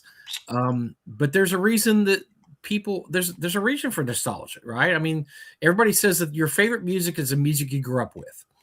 And I had a conversation with our friend Bill Miner, won't mind me saying this, but I was talking about, we were talking about music somehow. Of course, Bill knows a little bit about everything. And I was saying how much, you know, and you know my love of music. Obviously you guys do, and everybody watch in the show. And all eras of music. I can listen to anything from the 20s all the way to the 2020s, the 19s. And Bill said, but the worst decade of music ever was the 80s. And he will stand and die on that. He said that was the worst decade of music. I said, Bill, like forever? I mean, it's worse than the 30s. And the 60s had Herman's Hermits. I mean, there was some bad music. He said, no, the 80s is the worst music of ever. But somewhere out there, and you guys know this, someplace out there, there's a guy that thinks the 80s was the greatest decade of music ever because that's when he grew up. You have to, the 80s, you have to be interested in alternative new wave music, or else if you didn't have now remember, badly made electronic music. Now remember, new wave is nothing but cleaned up, palatable, mass market punk. Yeah, don't kid yourself. Right? 40 punk, yeah. Ramones fan over here. Believe me, I know. But I mean, his when he said that, I just had to laugh because that is, you know, at some point. I guarantee you there's a lot of people out there that will tell you the 80s is their greatest decade ever, just like there's a lot of people out there that say the 90s and the aughts, and it goes on and on. And it's because nostalgia for a time period. Look, there's people my age. I'm in my 60s now, born in the 60s, and there's a lot of people my age that think that's to this day think the 70s is the greatest music decade of all time because that's what they grew up listening to. I love the 70s too, but I love the 90s a lot because that's when I worked in a record store, and I became very familiar with the music. There's a lot of music I like. It's not just one kind of music, but I understand the power of nostalgia. Some of these people never grew beyond, you know, Eric Clapton and Bob Seger and the Eagles. I mean, that's their jam. That's what they listen to. They don't care about the latest hot artists.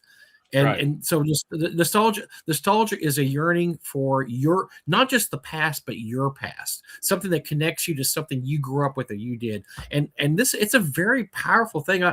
Like you said, Jim, sometimes I'll find myself going, you know, I really liked show X when I was younger. I wonder how it aged. And sometimes a lot of these channels you can watch, a lot of the channels on Roku and stuff, you can watch these shows and they aged badly. I mean, oh my Oh, God, they're terrible. It's just They're awful. I was watching. Now I'll tell you one that aged well was I was watching a Rockford Files episode the other day. I love the Rockford Files. Rockford Files has it absolutely. It is the 1970s. well. Just the way Stranger Things is the 80s. This show, if you watch it, you can say that's what the 70s was like right there.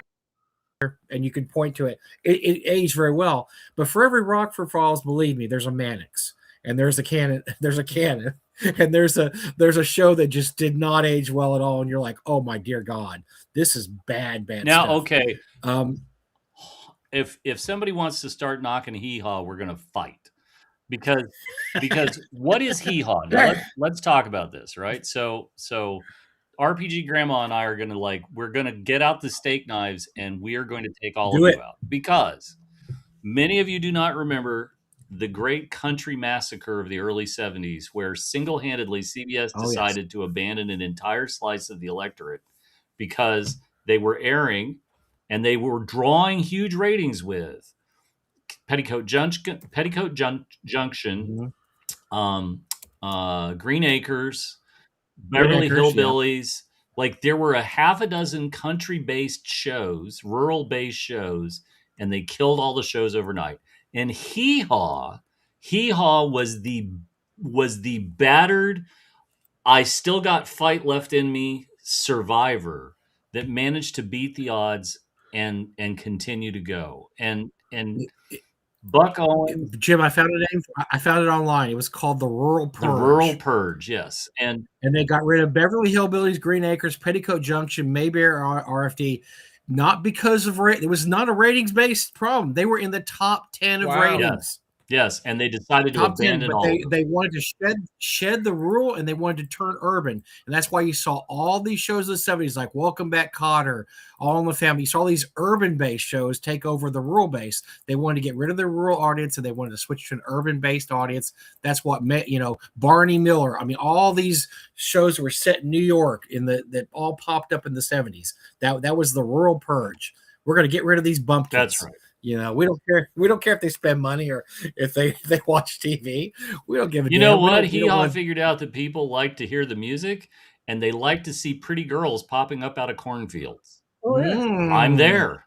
Mm-hmm. Do you want Jim Kitchen's way to print money? This is the fastest way to print money. You get Carrie Underwood and Brad Paisley, and you star them as the new hosts of Hee Haw. And you have good-looking guys and good-looking girls in the cornfields, and you pay Brad Paisley and Carrie Underwood $1 million each per episode, and lock them into 24 episodes of a new Hee Haw every year.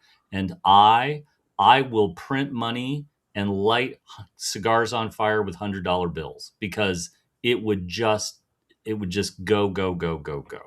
And I see the red green stuff. I understood red green. I know the cult of red green. I appreciate the cult of red green, but it's not my thing. But all these shows, right?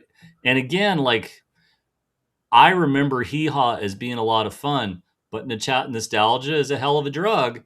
I don't remember Minnie Pearl being that much fun. And if I start watching it, and I'm going to get way more Minnie Pearl than I ever wanted. Right? It's like Lawrence Welk. I had to watch if I wanted to watch Mutual of Omaha's Wild Kingdom, I had to sit through Lawrence Welk with my grandparents. And that's the only way I got to see Mutual of Omaha's Wild Kingdom. I have deep psychological scars from Bobby and Chrissy, or whatever her name was, the tap dancers, and Tom Netherton and Anna Connie, and oh my god, right? Yeah. Anyway, I had forgotten about the Rural Purge you brought up, and I went, and for those of you that are interested, there's a Rural Purge Wikipedia page that explains what happened and the entire timeline of it. And there's one line there that I have to read. Pat Boutram, who was Mr. Haney from Green Acres, came out and said CBS canceled everything with a tree in it, including Lassie. Yes, they did. Yes. because they wanted Mary Tyler Moore. They wanted all these. Like I said, it turned urban. Everything went urban, and I never knew this as a kid. I thought it was kind of odd. All these country shows Yep. disappeared, but it wasn't until years later that I read about the rural purge. I was like, well, that makes sense because then everything was, the Bob Newhart show and everything was in downtown someplace. There was no longer in the country anymore. So yes, it's like I said, nostalgia can be a great thing, can be a terrible thing, but I think when you totally ignore nostalgia, I think it can hurt you because look, look. We may be old, but we can spend a lot of money. We spend So and one of the things that people realized early on, especially advertisers, was that although children have no disposable income of their own, their parents have disposable income. So if you get to the kids, you get to the parents through the kids. You tell the kids you need magic cards.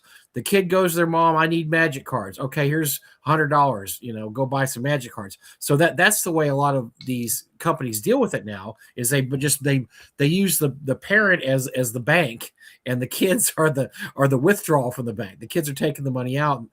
But if you have a show or you have a genre or a series like Star Trek, and you tell your audience to go, flip the audience the bird and say, go, we don't really care if you watch or not. I don't understand why you would do that because you're losing a potential source of revenue, and you're losing people that will watch it out of nostalgia of nothing else. Nothing else. Look, if I got 5 shows on, and if I'm flipping through Roku, and it has like 180 channels or whatever, and it's all they have the crime channel, the detective channel. They got one channel that's all Columbo all day. I'll most often stop I'll stop at a Star Trek channel. And I'll watch a Next Generation episodes or a Deep Space Nine episode or a Voyager episode, just because you could just tune in and watch the episode and like, oh, okay, cool. Here's a Voyager episode. This is awesome. So, I mean, we're still out there. We still spend money and we still buy things that are cool. I just don't. And look, the same thing sort of kind of happened with Star Trek. Now, I mean, sorry, Star Wars. Now, not as bad with Star Wars because Star Wars did at least give a lot of lip service to the older generation, and it's done some good things in the last few years. There's been some good movies. Rogue One was a good movie. I mean, there is some good stuff. The first season of Mandalorian has been good. So they haven't entirely said, you know what, just go fly a kite, old generation. We don't care about you. They at least try to keep the trappings there a little bit, where Star Trek has just given the big old middle finger and said, nope, out, gone, done. Don't want you, don't need you. We're going to make money without you. And I just think that's a huge mistake. I think it's a gigantic let mistake. me tell a nostalgia story. So when I cleaned out my grandparents' house and got some of the stuff I had when I was a kid, one of the things I have is an AFX race car set. And it sort of sat in a closet for quite a while. And I finally got it out to look at it and opened it for probably the first time in close to 40 years. And we didn't have a lot of money growing up. It had 2 cars that came with it, and I think I bought 2 used cars from a neighbor during a garage sale, and I got one extra new car in a box. So 5 cars, and I of course raced the shit out of it. So parts are missing, and I was able to actually I never had more than 2 cars that were able to run at any given time because I was cobbling parts and everything else. And so when I opened it and sort of looked at all of this, I hatched a scheme that what I think I'm going to do is for Memorial Day weekend, I've been slowly looking for track and some extra stuff because I want to set up a big track and have me and the kid race cars and try to do something stupid. So I've been buying a little track I've been looking at lots of track on eBay and so on and so forth. But the problem is, first you end up, you find the set and you're like, oh, this is really cool. And then you're like, okay, well, I want to know more. So I got a couple of books and I read some books on AFX and my track that I have is the late 70s track where each piece of track has like a little hook that's plastic on the edge of it that breaks off and is just a giant pain in the ass. So it's not the desirable track. So people just tend to chuck it. And I won a lot for like, it was $20 to ship, and I think I won the lot for like $20 or $22, right? But I've added enough track, I'm going to add a little bit more and so on. But the problem is that you start to go down the rat hole, and then you're like, oh, but that lot has 8 cars, or that lot of 40 cars, and then you're like, whoa, right? I don't need another collection of race cars. Like, I just want to do a little one-off and do a little bit of goofy car racing and so on, because my son got screwed over for Mm. Christmas one year. He got Anki Drive with the cars that you drove using the Bluetooth app on your phone, except the company went out of business. And now, if you own all that crap, it's worthless because the app hasn't been updated. Oh Oh, gee. Yeah, no. and so I want to have a little bit of that hit of nostalgia and race the slot cars and so on and so forth. But I'm not starting a slot car collection. I'm not going to go buy 50 cars. I'm not going to go buy 500 feet of track. I, It may be too late in our lives to get a new That's hobby. exactly it. I want to do a one and done and have like Yeah. we're going into the Daytona 500 and we're just going to have some car racing and it's going to be fun. But I don't need another hobby. And that's the dangerous lure of nostalgia, right? You're like, well, I never had that car as a kid and I always wanted it. It's only $150. I better buy it. Well, they count, and we often tell the story, Jim, about the anniversary of GI Joe and how they screwed the pooch on that, and how you and I were sitting there with dollar. We're sitting here like this, Take it. money, and they said, yeah, nah, we're not. GI Joe, man, and so the fact that some companies are just dumb enough not to know how to make money always makes me a little happy, because it makes me happy to know that the smartest people in the room aren't always the smartest people in the room, and to apply that to our lovely gaming friends before Dan, famously written was, we think that D&D is an underutilized market. What was the number, Eric? $1 billion. Yeah, we should be doing what was it, $3 billion, $4 billion worth of. No, they wanted they wanted it to, a certain individual whose name resembles somebody back in the day.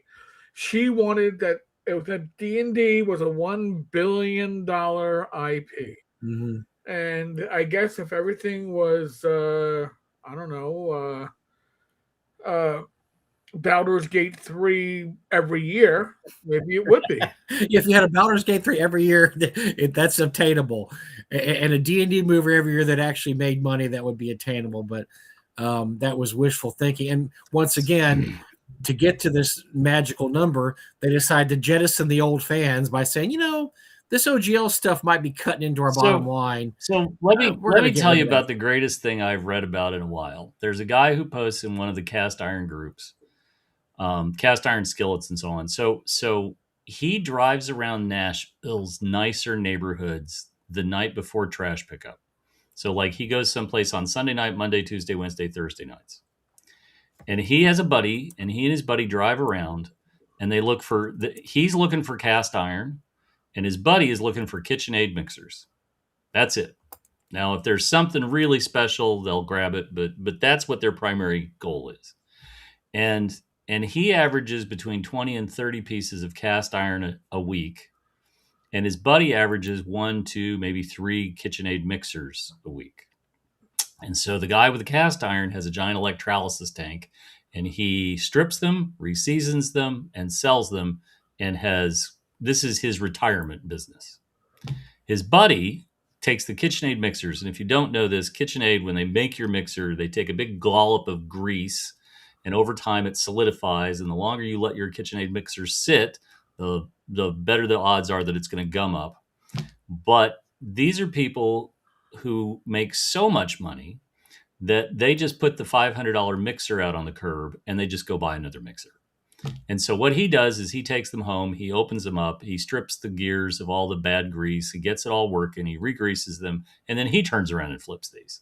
And this is a great little business. He writes the address down of where he gets the mixer, because 9 times out of 10, what happens is they throw the mixer out, they go buy a new mixer. but they don't get the same size mixer of KitchenAid mixer as what they had. Either they get one that's too big or too small. And a week later, they put a box of all the KitchenAid bowl and so on and so forth out. And he always writes the address down because he knows to look for it. And he grabs that stuff. And this is a fascinating thing to me, right? Because they figured out how to take this and turn it into a business that works. They have their narrow focus and they're doing practical things, right? They have to do a little sweat equity to get things in condition to sell, but they're making enough money because like literally they're just taking stuff that people are throwing out. And I'm always amazed by this. I'm always amazed at the ingenuity of people who have figured out a way to make money off of people who just see stuff as disposable without wanting to put $20 worth of effort into it to get it going again. And I'm both impressed and amazed when I see these little stories. I love there's a continuing slot car discussion. I had Hot Wheels back as a kid. I had the one AFX race set with Jackie Stewart on the cover, and it's fun to do this, right? Oh, toy soldiers. My dad's the reason I have miniature figures. You know, he bought me a bunch of Revolutionary War guys during '76, and great fun. Yeah, and you know, Jim, we should probably brainstorm the next month or so and work on our what are you going to do with your stuff after you're gone seminar so we can maybe unveil it at WizardCon, because I'm getting a lot of vibes of people who I've got all this stuff and I don't know what I'm going to do with it when I'm gone. And I didn't, sometimes I don't realize how many different things we as human beings can collect. Well, and that's just it, right? Like I had model trains as a kid. I kept a few of them when I cleaned out the house. I gave one away I gave one engine away that I wish I hadn't. I have some Lionel trains. I love them. I haven't put them down on the floor to play with just because all the shenanigans of the last few years. I had Hot Wheels stuff. My son got to play with all that Hot Wheels stuff when he was little.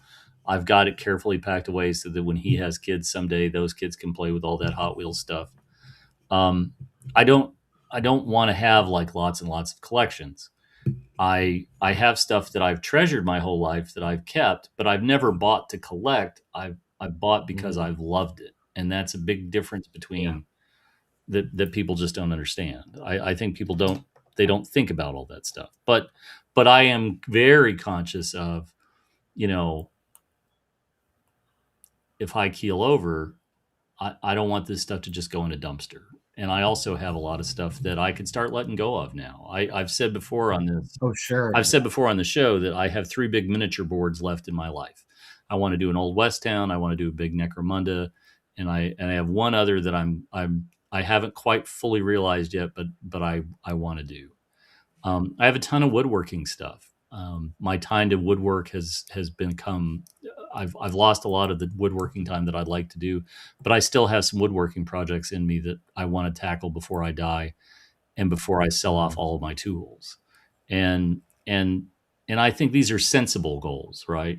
I long ago, and Mike has seen this.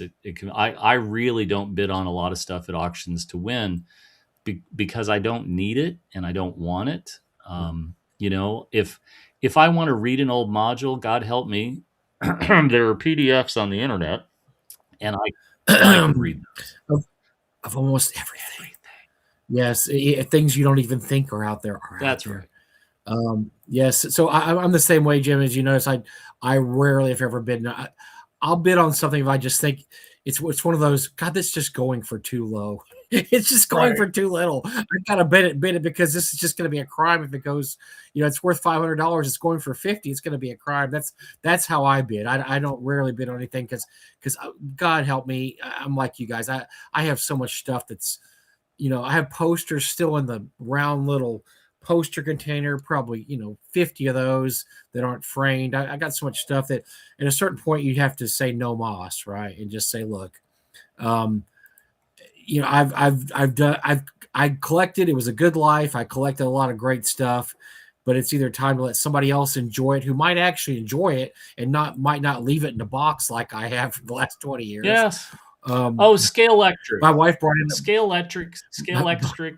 I never get it right. But that's a great English success story of model car racing, and not Richard Hammond, not Jeremy Clarkson, the third one from Top Gear, the the third host. He had a show about toys, and he went to a guy's house, and I loved it because the guy says, "Let's go up to my loft," and he's James May, and James May says, "Of course, it's all in the loft, right? All the hobbies are in the loft." And I lost it. But the guy was a gigantic Scalextric collector, had just wonderful layout, all these cars. It was clearly his lifetime's passion, but his Oh singular boy. focus, his focus was narrow, but his collection was wide, so Mhm. wide. And I went through this. I had a couple of the RPGA modules, and I eventually decided that I had two of the RPGA modules, but I was never going to go out and spend the money to get the third and the fourth. And I sold them off. Mhm. And I'm okay with that because I recognize the limits of my collection, right? I Over this shoulder you can see I've got the Tom Wham illustration of Gary Gygax that Tom did in the style of Tramp. I bought that at an auction 10 years ago plus, and it's one of my favorite originals by Tom Wham. I had it framed up, and I just love, it's Gary a la Tramp a la. It's one of my favorite pieces, and it would probably be one of the very last ones I sell, if I decided to sell. But my son is like, I really like all that weird art. And I'm like, okay, like that's the thing I won't get rid of. But at some point, sorry, some point I'm going to meet a Bloom County collector that's like, I need a 1985 Opus, and I'll pay $1,000 for it, buddy. I'll sell it to you for 500. I'm your Huckleberry. Well, as Clint Eastwood famously said, or actually Dirty Harry famously said in Magnum Force, a man's got to know his A man's limitations. got to know his limitations, right? And at a certain point, I remember one time I'm sitting around and one of my moves when I'm moving, and I'm moving all this music, these hundreds and thousands of phonograph records and CDs, and of course, 55,000 comic books and all the D&D stuff I had. My brother, and then of course my pulp magazines and my pulp paperbacks. And my little brother says, if you'd have just stuck to one line of collectibles, you would have been one of the greatest in the world. But you spread yourself too thin. Yes. And I was like, damn it, you are absolutely right. I was too thin. I would find these other directions, which is why I never collected miniatures, Jim, because that would have been I resisted that temptation. I'm very proud of myself for resisting that temptation, because that would have been a money suck of epic proportions that would have just split my funds even further away. Well, and that's just it, right? Like, I enjoy BattleTech. There's folks talking about BattleTech. I enjoy BattleTech, but I never had I need to own every single Raoul Partha model. I had a couple of Lances worth, and that was enough. I think some of the new sculpts are interesting, so I bought some. But I'm not going to go buy 500 BattleTech miniatures. I'm not, and I'm too cheap to go pay full price. I look for them on sale, and there's been so many BattleTech books. Like, I have all my BattleTech books from like 1985 to probably 1995, 96, maybe close to 2000. I still have all of them, and they're perfect. They're beautiful. But at some point, if my kid likes BattleTech, but if he's like, I'll let him go to a better home, because they need to go to a better home, because I don't want to be buried with my BattleTech stuff. No, you're not going to be. And that's the sad part about it is, one of the things we're going to talk about when we get our thing rolling is that, you may think what's going to happen to your collection after you die, but you have no idea. That's right. You have no idea what's going to happen. You don't. And you don't want to know. That's one reason to make sure you can look while you're still alive. Give that to somebody that can enjoy it while you're still alive. That's right. Because you don't know what's going to happen to that item after you're gone. You may tell people what you want to have happen to them, and you may have your druthers. But let me tell you, once the dirt gets tossed on your coffin, it's all no holds barred. God knows what's going to happen to that. An idea, and I will argue with Chris London about how BattleTech, but he says BattleTech's way cheaper than 40K. Buddy, don't even get it there. You're gonna lose. I promise you.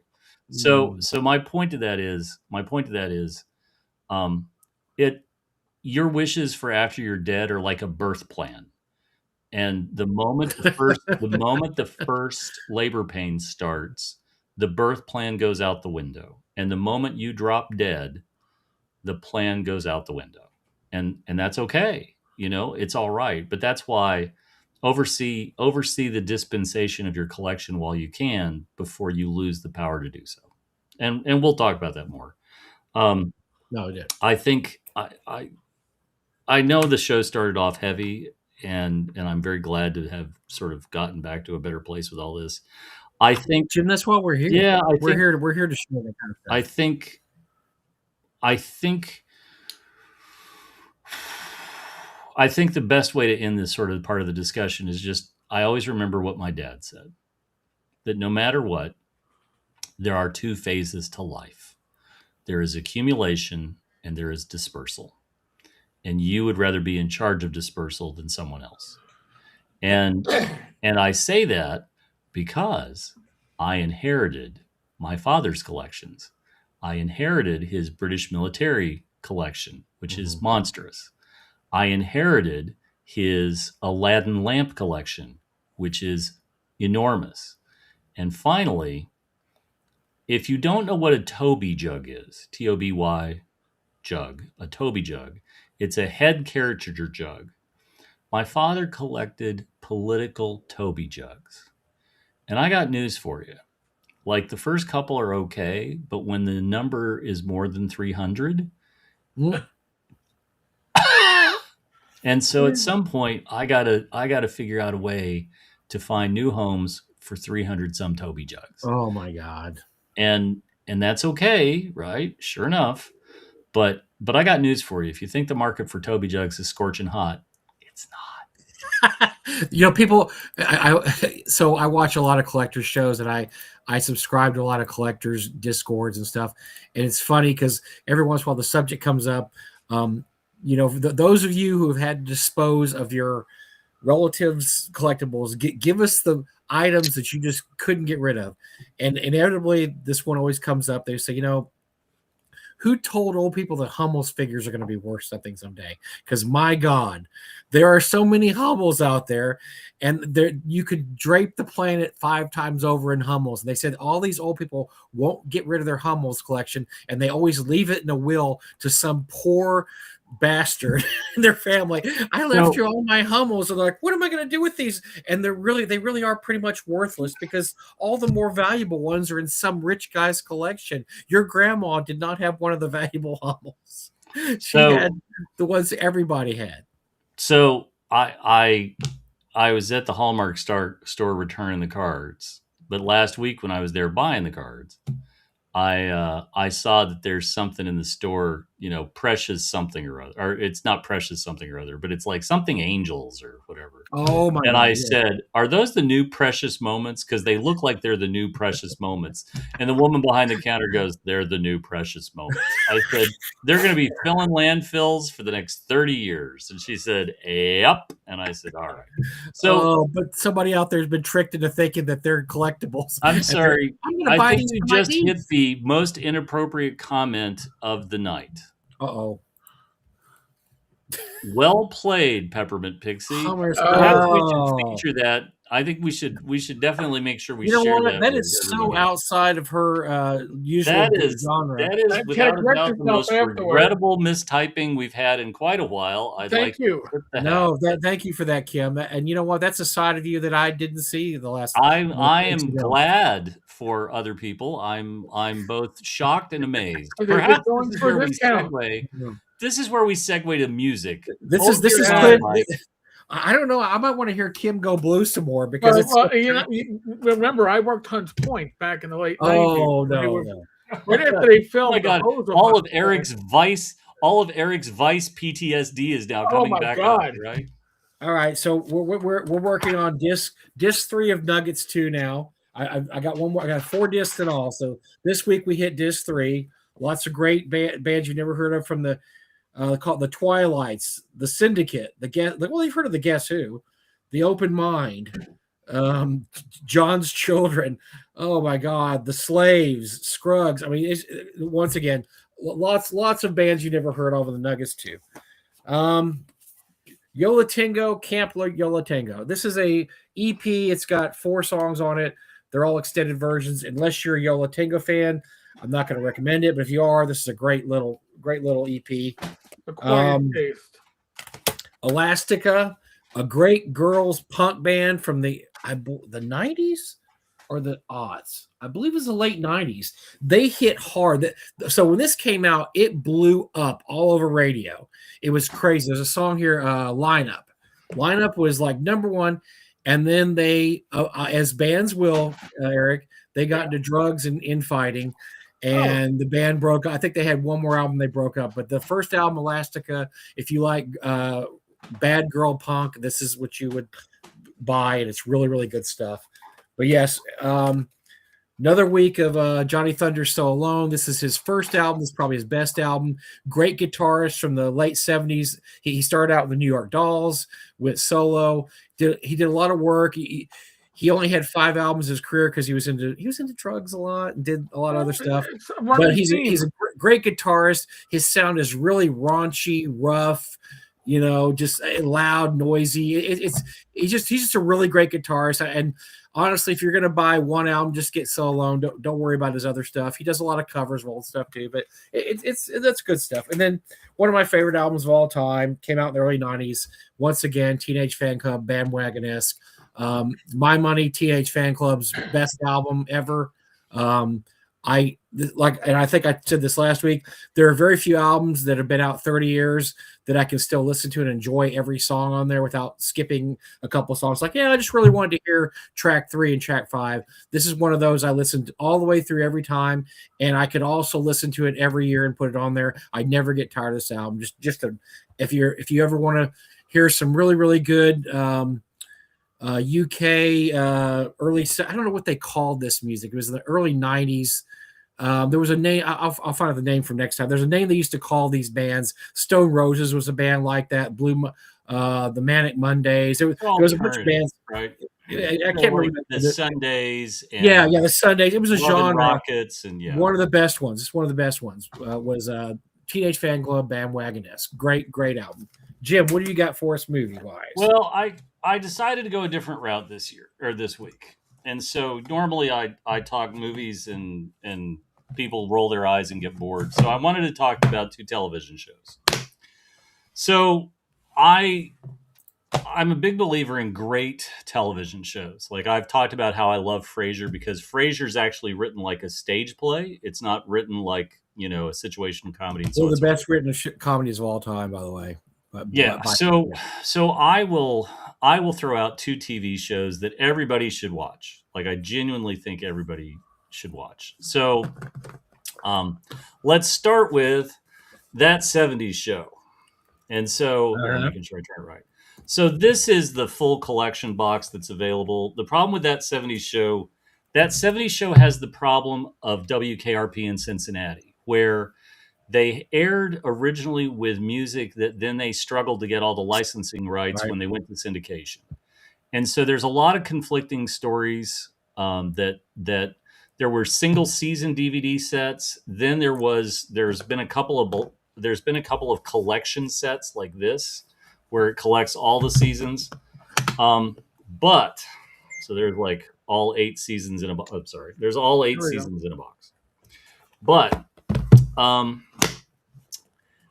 if you poke around on the internet, you can find the files of the original shows in almost HD or HD with the original music. So, for example, in the very first pilot episode, the kids go to a Todd Rundgren concert, and all the Todd Rundgren music is in the pilot, where it's not in the syndication episode. So, I like That 70s Show. As a kid whose experience was 10 years later, and That 80s Show should not be discussed. It's just terrible. But That 70s Show is a sweet spot for me. The writing is sharp. The writing is crisp. Yes, there is a hiccup when the actor Topher Grace decided to leave the show to pursue his movie career and sort of stranded everybody. Seth Meyers' brother is cast in it for a season and as Randy, who's just awful. But when you watch the first 5 or 6 seasons, it's well written. It's tightly written. You relate to everybody. Red, Eric's dad, reminds me of my grandmother's brother, my great uncle Warren, because he was on a ship in the Pacific like Red. He had the same kind of disposition. He'd seen a lot of shit in World War II, and he'd also served in Korea, and he just didn't have time for crap. So that 70 show. Kurtwood Smith's greatest moment ever. Yes. I mean, and it was years. Great actor anyway, but my God, he does such a great job. And it was years before we understood why he was called Red, because there's an episode in like season 3 or 4 where it's a Veterans Day episode, and he puts on his uniform, and you discover that his sleeves on his left, his stripes on his left sleeve, he's had misconduct, and they're red. And when you know this, and you know how it just fits, and it's this light bulb moment. But that 70s show is my recommendation. If you haven't watched it recently, go back, pick it up, start it over again. Season 1, the love story of Eric and Donna is sweet and bittersweet, and it's just great. But then finally, the last season, by the way, the last episode. Watch the last episode. Yeah, the last episode is great. The season is just. But then let's talk about perfection. Let's talk about something that is better than it should be, and Gravity Falls. Gravity Falls is the single best thing that's aired on the Disney Channel in 25 years.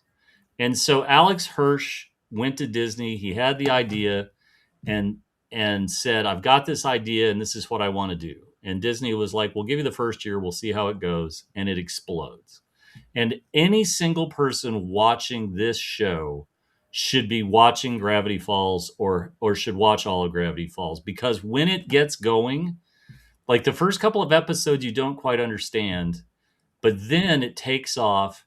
And he only wanted to do 2 years of the show. Disney offered him Scrooge McDuck amounts of money to give him more. And he was like, nope, we're done. I told my story and we're shut. And when he really hits his stride, and the episodes are just brilliant, and they call back to, like, there's callbacks to episode 1 in the second season, and you're like, oh shit, there's codes. The whole thing is just so well constructed front to back. And everybody watching this, the episode Dungeons, and More Dungeons should speak to all of you in a way that I just can't even put into words. And really and truly, 70s show and Gravity Falls are my 2 hard recommends of the week. They all are better than you remember them. They're all the stuff that nostalgia is made up, and a quick hit won't hurt you. So there you go. I have one quick recommendation, because this week I finished my watch. I had never seen every episode of this show, and I always wanted to watch it all the way through. And it's on Prime. It's the possibly the greatest medical show of all time, House. Oh, wonderful show. I watched all 8 seasons all the way through. Started last year. There's 157 episodes, I believe. Watched them all the way through. Never dipped in quality. The writing is amazing. The characters are everything that happens in the show happens for a reason. Nothing. You don't have writers change and decide to take things in different directions as you sometimes have. There is a path that's followed here. There's story arcs for all the main characters. They continue through the 8 seasons. Probably for the best part of it is Hugh Laurie, who, obviously plays a British guy, plays an American guy, does very well. But he is the reason to watch the show. As a lot of shows, there's that one character you watch. Blacklist because of James Spader playing Red. I mean, you don't care you don't care about the show. You just want to watch James Spader playing Red. You just want him. You want to watch him chew the scenery. Yeah, that's what same thing with Hugh Laurie and House. You watch it because what is House going to do? He's a misanthrope. big. Well, he's not really bigoted, racist, and misanthrope, but that's how he deals with the world. He deals with the world. He's in a lot of pain, mentally, physically, emotionally, but he deals with it by pushing everybody away and solving the problem of the week. Every week, there's another medical mystery that only House can solve because he is an absolute most genius diagnostician in the world. That's why they put up with this shit. Although things change as it goes along. He gets shot in one episode by a disgruntled patient. He gets thrown in prison at one point. He has various horrible things happen to him, but he is still the same miserable, asshole, disturbing, ridiculous character at the end, except that the one saving grace is he has the bromance of the ages with his oncologist buddy Wilson, who's in the office next to him. And they have the greatest bromance of all time because Wilson is exactly the opposite of House. He lives his life ethically and does everything right. And House takes advantage of him constantly through 8 seasons. And yet they're together. They go through marriages. They go through other lovers, this and that. But the real love story is Wilson and House. It's an incredibly well-written series. Like I said, it's just and well-written. And never forget that House is Holmes and the other guy is Watson. Right? Yeah, pretty much. I did not even realize this until I read a review about it season end that this is the best Sherlock Holmes adaptation since Robert Downey Jr. I'm like, oh, you're right. It's Holmes and Watson and yes, it makes perfect sense there.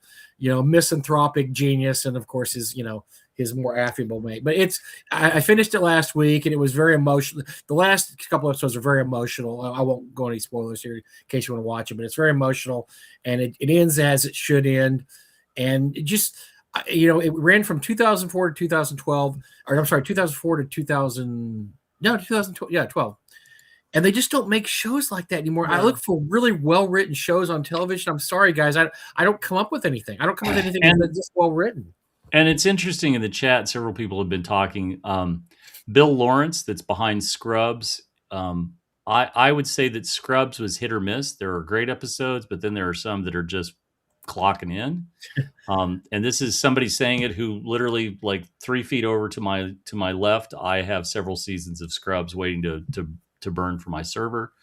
But what Bill Lawrence learned doing Scrubs and doing a bunch of other shows between that, all the shows that he did led him to Ted Lasso and have led him to Shrinking on HBO, which is very good as well. Shrinkage. Or I'm sorry, on Apple, Shrinkage, Shrinking. Anyway, but Bill Lawrence cut his chops with Scrubs and some of the others. We don't talk about the revival Scrubs that came out a year after the original show was canceled. I know a new version of Scrubs is on the way, and I wish Bill Lawrence the best. But like, I loved Cougar Town because Cougar Town had a lot of really great, clever writing in it that again, Lawrence was crafting his chops and he knew what to deliver for a network show. But once he got to Apple and had a chance to make Ted Lasso, he really got to just go nuts. It's some of the greatest shows of all time are accident shows, because a lot of times the shows they predict are going to be hits aren't, and they scratch their heads like, well, I don't understand. We had the right star, we had the this and that. You don't know why a show's going to hit or not hit, but I guarantee you most of the time it's because it's a well-written show. And people will keep coming back to well-written shows far more than they'll come back to, great actors or if this guy's popular or this chick is the hot chick of the moment. If you have a well-written show that doesn't treat the audience like an idiot and doesn't screw the audience, because a lot of well-written shows will screw the audience. Lost was a well-written show that ended up screwing the audience because it turned out that, we really had no idea how we were going to end this thing. Oh, sorry. Well, and it's interesting. I was talking about this with my son last night. I said, you don't know the pain of watching a show go off the rails. Oh. Like, I agree with you, but my classic example is Battlestar Galactica.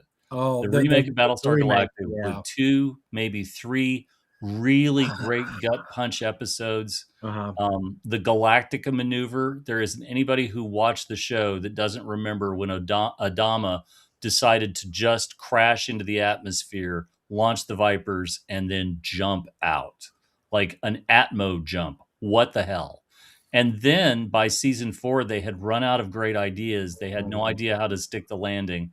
it meandered, and finally mercifully was put to death. Sometimes you just got to put the patient out of its misery. Yes, and I think that's one of my big points about Gravity Falls, right? Is that no matter, he had an artistic vision, he knew he had 2 seasons worth of it, and he didn't let anybody twist his arm to do something different. And I admire him. Very famously, Vince Gilligan of Breaking Bad was offered a king's ransom of money if he would continue, and he said, "The show's gonna, you realize that Walter White dies at the end. Well, maybe he doesn't die." That's right. And so they were trying to pitch him that the hospital, they came and got him. They put him in the hospital. He lives, and they arrest him. And the next show could take place in prison. He's like, "Guys, it's done. It's over. I said exactly what I wanted to say. That's it. I would lose all the respect of the audience if I ever wrote one more." Now he did come back with was it Gran Camino, the El Camino, Gran Torino. Gran Torino. No, Gran Torino was a Clint Eastwood movie. This was oh God, I can't remember. Anyway, it's a very good wrap up. It wasn't necessary, but it is good. He doesn't screw anything up by continuing the story, another couple of days basically. Right. And but yeah, he was offered a king's ransom, and he said, "Yeah, we're not going to do that." And I have a lot of respect for people that do that, because they realize that they've told their story.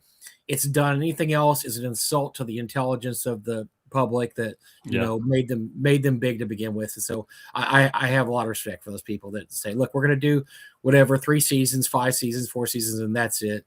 Those are usually the best shows too. Those are usually the ones that have a beginning, a middle, an end, and you're done, and it's great. Well, and again, nostalgia is a powerful drug, right? Somebody's mentioning Stargate. Chris is mentioning Stargate in the chat. I know people that dearly love Stargate. I watched it, but the problem is, like so much science fiction in the 90s and the 2000s, wow, it all looks like it's in Vancouver, BC, because it was all shot in Vancouver, BC. And who are all these Canadians? And there's a swath of unbearable Canadian-made science fiction. And somebody mentioned Eureka. That's one of the shows. Earth, Final Conflict. Oh wow, yeah. Andromeda. I mean, the list is endless. Tech War. Filmed in Canada because it's cheap. Because it was cheap, and it's all really these cheap. Canadian actors that had trudged their way through the CBC, and then just let's be clear, Saul Ty was an absolutely amazing character. And he had, like, that first couple of seasons where he's the grumpy bastard on the show, absolutely great. But that dude paid his dues in so much bad Canadian television that when I lived in Canada, I just saw him in everything, right? Because he was that guy that was in. Remember the Canadian media rule? What is it? 67% of all shows have to be Canadian made, or we'll talk about CanCon another time. Yeah, it's late and people want to go. Oh, I'm sorry. We have run over because we had such a fun time talking nostalgia. We're being nostalgic. Yes, but Stargate. I'm sorry. I tried watching a rerun of Stargate about 3 or 4 weeks ago, and it's like Xena or Hercules or any of this other stuff. You have fond memories, and you should stick with that and just not watch it again. I would agree with you absolutely. Yes. By the way, one last thing for me, King of the Hill. As a Texan, lifelong Texan, it is by far the best show about living in Texas that has ever been written, and that beat nothing else. And it's because Mike Judge is from Texas, and he speaks documentary. It's a documentary. It is absolutely the best. If you want to know what living in Texas life, watch King of the Hill. It's exactly like that. Amen. Thanks to Jim. Thanks to Mike. Thanks to Agile. I'll take care of that little thing. Other than that, not sure about tomorrow's live stream. Definitely a live stream on Friday night, Saturday night. Got to keep it rolling. Thank you to all. We have some guests coming up. I talked to Alex Kamer today. He wants to come on and talk about wardens, and I think wardens is a really interesting subject to talk about.